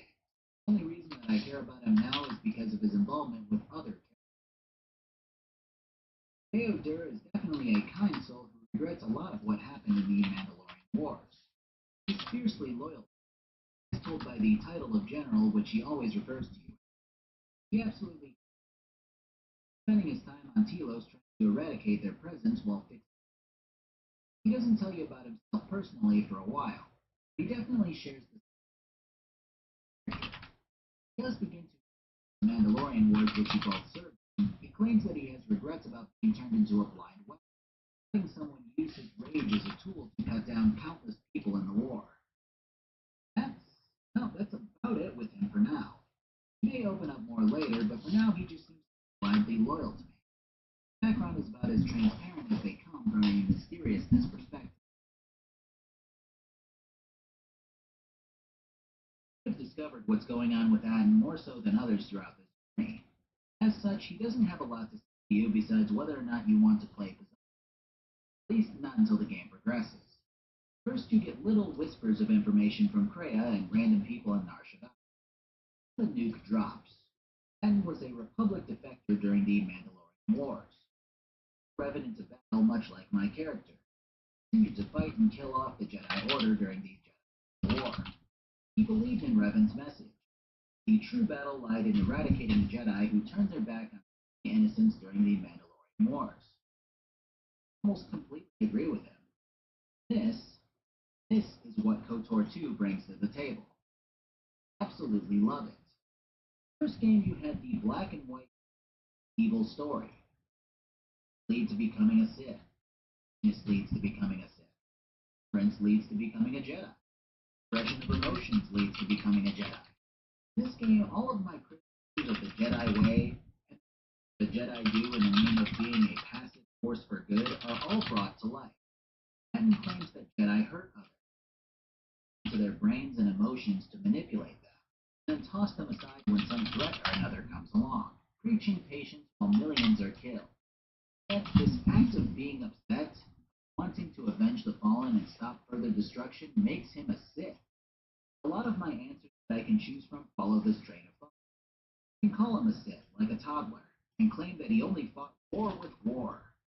The reality is that if he hadn't done what he did and led people to fight back, Mandalorians would have more and more civilizations, swallowing them whole. I respect the hell out of Aden because of this conversation. It made me go pretty neutral about him to feeling like he's a great character. Hearing him speak about how easy it is to kill Jedi because they're so overconfident, he put up emotional walls to act the way that he does. Goofy who only cares about gambling, fucking, and most importantly himself. It's almost eerie knowing that all of that hatred lies behind that mask. The more that he talks, the worse that it gets. Hatred becomes pleasure of killing, relishing the idea of torturing Jedi and breaking them. This is the kind of thing that the Jedi Order means by closing oneself off to emotion. It's not so much that they think disdain towards those that have hurt their kind. Allowing that disdain to grow and consume them can be a very slippery slope. And Aden's story has explained that to me better than any other Star Wars media or background. Even more than Revan, Malak, or Anakin. Eventually, Aden gets hammered into his head when a Jedi who really knew him tried to save his life by explaining that Revan was taking everyone who was even remotely Force sensitive and torturing them until they became dark. A Force sensitive. This was a Jedi trick and tortured her to death. Not before she reached his mind and opened that fragment of reality to prove that she wasn't lying. She died, part died with her. No longer go on committing the atrocities that he had been. Revan took up a new name before getting involved with you and deciding to try to help right some wrongs. You choose to help Atten become a Jedi Sentinel slowly through training him, which is very cool. I really do enjoy Atten as a character. The entirety of Goto's existence in your party is interesting to me. Yes, he exists as a droid, but his entire purpose seems to chastise you into stabilizing and saving the galaxy. Again, this is because of his own interest in self-preservation rather than any desire for justice. He doesn't care who wins, only that there is a winner. Every fragment of ability I bring to the galaxy, Goto rewards me for my efforts and then prods me to continue onward. Unless I deny the reward because that's the right thing to do, I actually wind up doing. He doesn't give me anything, which I actually find pretty interesting. A lot of games will let you just outright deny a reward for karma, like you usually get one anyway. Yeah. Say that him blaming me for Paragus Holy is short. Him explaining to me that I simply should have surrendered to the Sith seems about as hypocritical as you can get coming from someone who cares about his own self-preservation first and foremost. I think that someone with these kind of ever-present philosophies would understand that I have much more potential as far as stabilizing the galaxy is concerned while running free instead of being captured and killed. Additionally, the guy threatens to detonate his droid's proton core if I give the droid any order which directly conflicts with any orders which he's given. I kind of get it, but I do think the response is a bit rash, because I'm probably the best hope. Though if it's that, I'm sure I'd be a lost cause. As deep as Goto gets, at least for now, and that's totally fine by me. Decent character who fills his role perfectly, the flaws that he has. Myra is an interesting up as a fierce bounty hunter type because, well, she is. She's got a lot more going on with her than first meets the eye. Constantly wonders about the exile. Be how he is while still looking pretty young. Thing that she asked me about on the show. I give her the old tried and true Jedi answer like a Jehovah's Witness about how the Force keeps me young. Then my guy immediately gets the opportunity to ask her about getting busy in bed. That is an extraordinarily quick tonal shift from character to character in this game. Hey, tell me about your master. Hey, what's going on? Hey, wanna bang? Of course, she pretty much laughs off the advance while complimenting my looks and revealing how attracted she is physically to my character. Reasoning is more about what's going on with me emotionally. My character may look young on the outside, but the inside seems like he's seen hundreds of years. And she calls me an old man. I think that just serves the complete difference in character between these. Myra's a tough mercenary type with a heart of gold underneath. Compare her character to a later Obsidian title, a lot of her surface character reminds me of Cassidy in New Vegas. They come, likes what she likes, and is still willing to threaten your life with her off. Won't open up to you until you've gathered more influence with her, but it's something that you can do by repeating dialogue paths and picking different branches. Myra's a bounty hunter by trade, but she doesn't like to kill her target. The reason why the Wookiee from before is alive, because she didn't. She's seen enough death after losing her family at Malachor 5. Blames the Jedi as a whole for the planet's destruction. It's interesting to see the other side of the coin. Whereas Atten blamed the Jedi for taking too long to come to a decision and praised Revan for taking action against the Mandalorians, Myra the Jedi and Revan for the wholesale slaughter and destruction, where she was the Mandalorians. It's a complex subject because she admits that although she was a slave, she was still raised to a degree by the Mandalorians, eventually becoming more or less one of them in a sort of Stockholm Syndrome kind of way. She understands the reasoning for the Jedi stopping the Mandalorians, but she towards the Jedi for being so heartless, the age-old idea that Jedi have no family against them, and claiming that they would never understand what it's like to lose family. Wookiee that's been chasing Myra, this Hamar guy. Eventually, Myra opens up to me about why he's been after her. In KOTOR 1, we know that life debts are bonds that Wookiees form and feel when someone saves the life of a Wookiee. When this happens, the Wookiee is bound to their savior until they do something similar. The person releases them from their life debt. Anhar was a Zerka Corporation slave from Kashyyyk. Eventually, he broke his bonds and killed his masters. learning from the experience in a way where he became good, he took his experience and used it to become a slaver himself. He kills for fun, he enslaves others because he likes it, and he hates humans with a passion because of what they do. Lyra was another one of Hanhar's targets. Not only did he fail at capturing her, she actually saved his life in the process.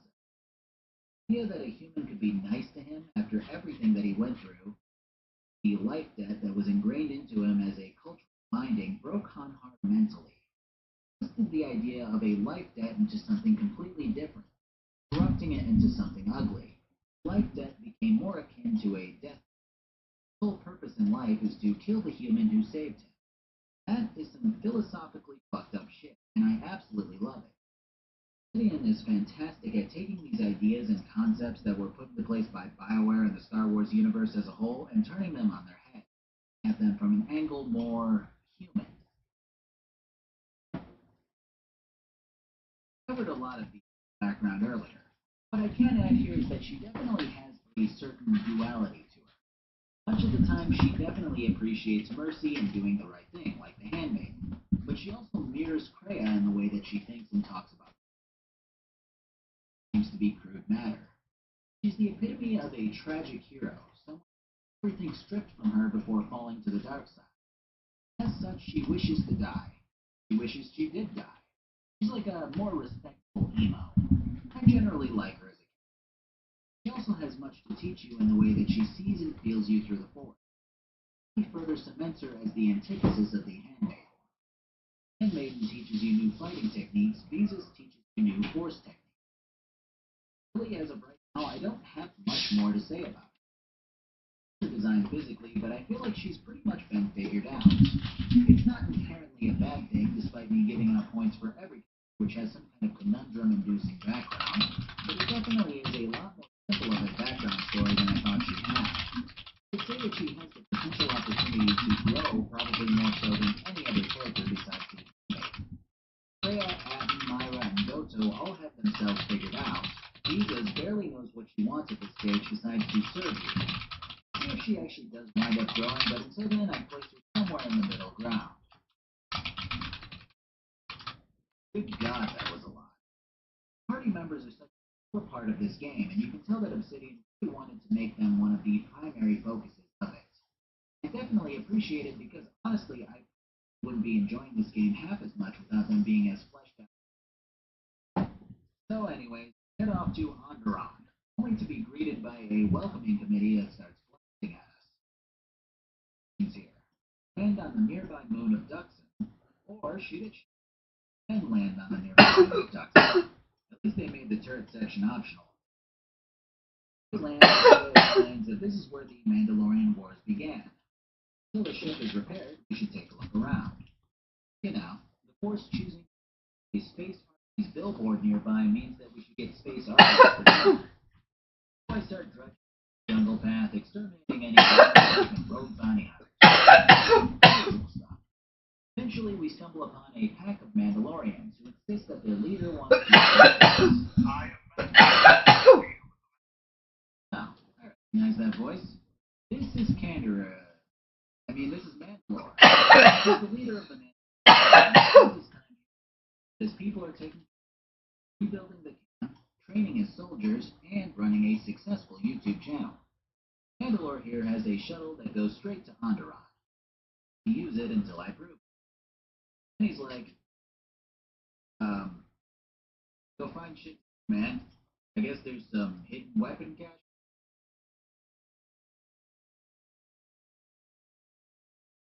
Side quest. Dudes in a circle, of their stuff.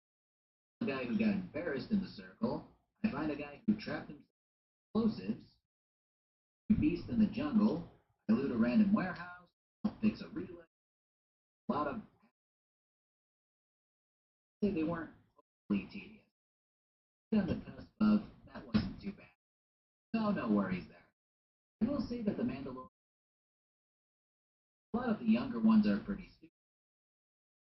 Seeming members of the race that are pretty understanding of the ways of the world. Right, dickheads. Why are you waiting for Jedi the for fresh feeding them in fucking the war. soda to start I out? appreciate it. using their defeat to train harder and become better. But many of the younger ones had this kind of, wasn't for those silly force powers who won the war. Yeah, I very narrow view of the world. Many of the more seasoned Mandalorians, a lot of that can be boiled down. One of these guys is the dude who was born in the wrong generation. Like, if only I had been born earlier, proven myself in the war to the death.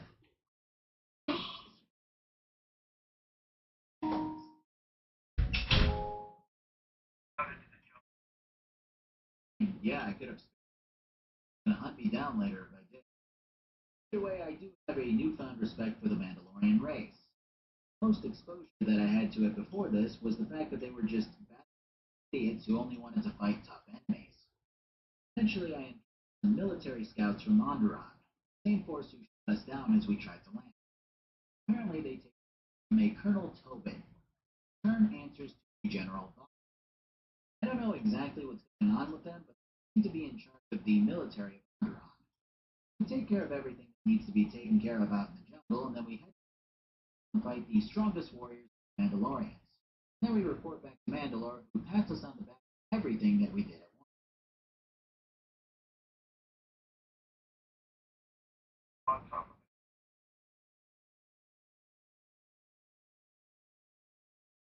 Highly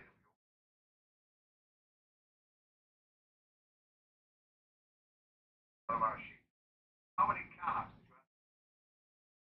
have? After this, Mandalore us immediately to Onderon, that we won't be Kevin Hawk from. If I want to perform any upgrades or do anything like that, I have to do it now.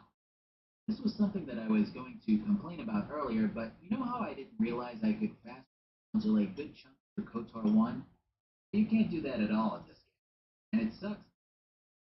I didn't worry about it as much on Nar Shaddaa or Dantooine because every load zone was relatively next to each other. Since load zones are vastly apart from one another, getting to the ship back and forth would be a colossal waste of time in my eyes. Very unfortunate that this game downgrades from the last of this. Make do with the workbench and finally prepared to ship off to Onderon.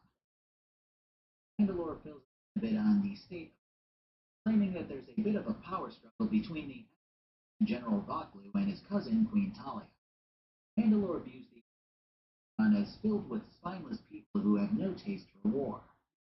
Society has long been attempting to break from the Republic, seeing as their acquisition into it since then has been filled with war after war. Half knew this information from Goto, who explained that was going through this more vaguely. To take off, here comes Kreia to be the smug asshole that into Mandalore's face and telling him how weak his people are. She basically explains that he be protected at all costs, and taunts Mandalore he still wants after being betrayed while traveling with his former. And I recognize that Mandalore is candid. He followed and was betrayed. I again find it interesting that Mandalore seems to have no idea who Kreia is, despite her seeming so close to. Hopefully he last party slot and we can get some answers. Effort to make sure Luxon is truly the last destination in this game, though, we've got company in the form of an enemy that I haven't seen for a while. Sith assassins from the start of the game. They don't take much time to clear out, and finally, upon flying into the capital city of Isis, who I assume to be the Queen, talking to one of the Jedi Council about luring out the Dark Force, who is currently aiding her cousin and rival, General. But then it will be 3 years.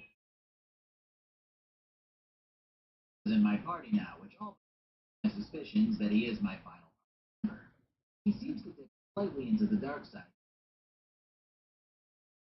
light than he was in the previous game. Interesting. Go in and get an earful by this guy who tells us that times are rough here with all this political unrest. Then he gives us a Starport visa and tells us that we, under no circumstances, lose this visa. Lets us enter and exit the city. Then I head over to the guards here who go, and but lose your stuff. We are totally going to lose our Starport visa. Anyways, yeah, isn't looking too hot. Immediately shown us to arrest a journalist by calling him a spy for the Republic and get the guy out of the mess. The thing here is that we now know for sure who is our bad guy working against the Republic, trying to get Onderon to break bonds with it. You have an open passport visa. Open stop.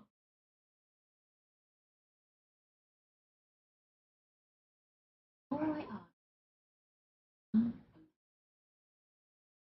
Info from the people here yields that Baklu is calculating, callous, and has a lot of drive to gain what he wants.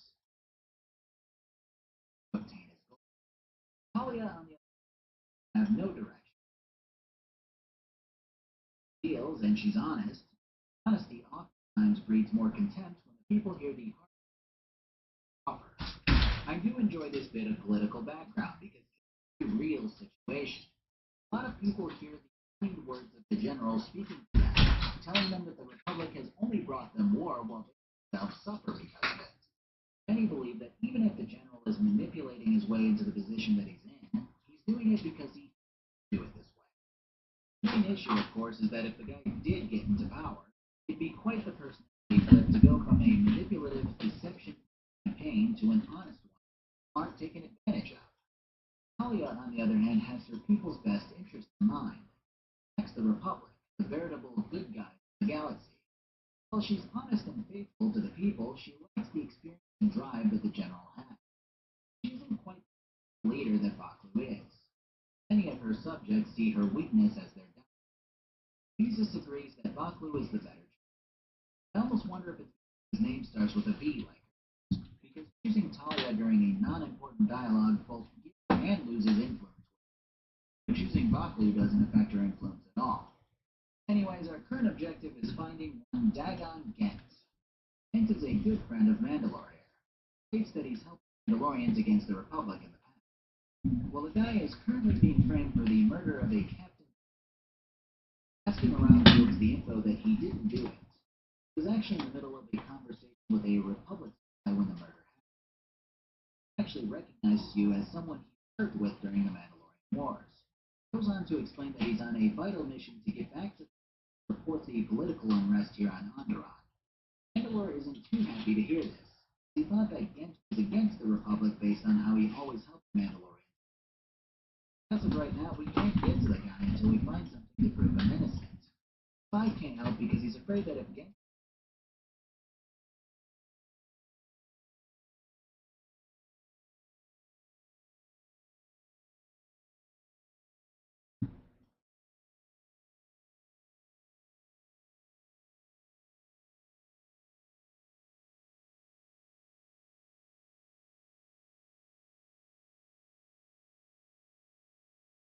Have suffered death, spread by mysterious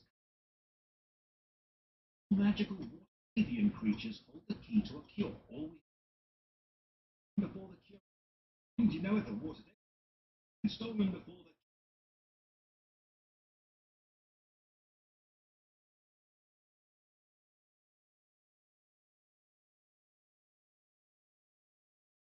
the tonight. Dungeons and Dragons. Just make a unit and I'll just be done with it. Confused. Different Knights, which is a Dungeons and Dragons role-playing game released in 2002. Going on from their success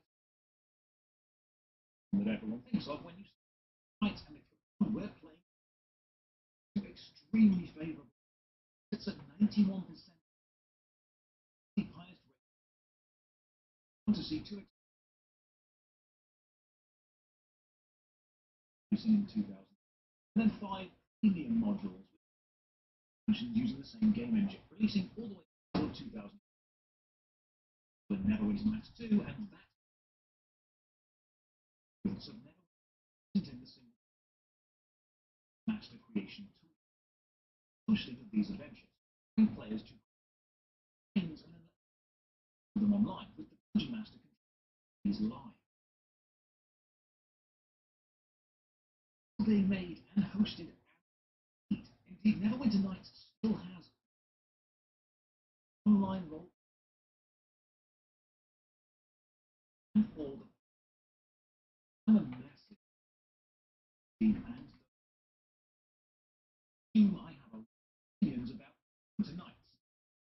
To be honest with you, might be.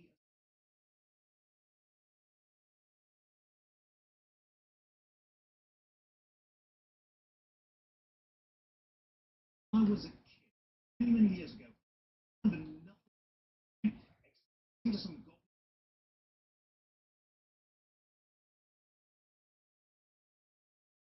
How important people say this video Dragon's Landscape.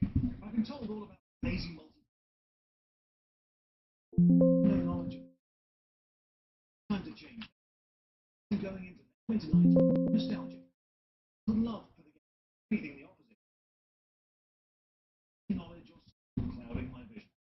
Completely entirely in the wailing death. Mechanics and then I'll really know myself. Have a winter night. He does feature. You watch if you're okay. This is a long Patreon. You can join them with the game, but then also the three of the premium modules. We got the Baldur's Gate 1 and 2. Themed on the same people. And third edition, graphical, more modern systems. The enhanced edition. Some drama when this released as it didn't have complete Diamond edition. This video is sponsored. I want to give a big thank you to Good Old supplying me with this. Thank you, God. I claim the best.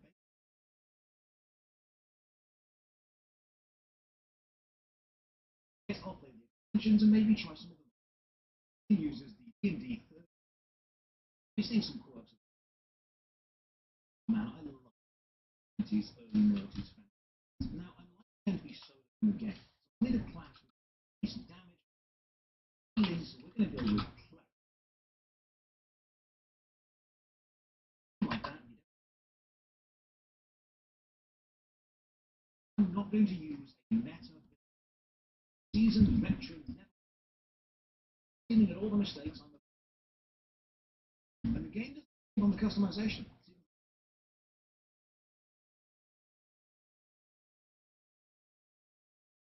Domains. I'm going to go war. Tank. In the model, pushes around. 80 models, right? Major selling points at the time. BioWare had made Baldur's Gate. Metric game. Sometimes it's a in franchise. We give our character a hero.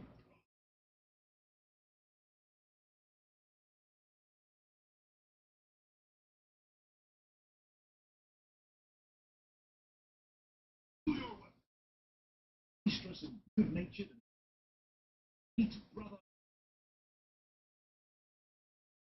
Here to dispense. See it saint. Within our heart, you the oak. Isn't doing too great. A plague known as the Wailing Death. Confused with the Dungeons and Dragons on Thieves film. From the park. Luckily,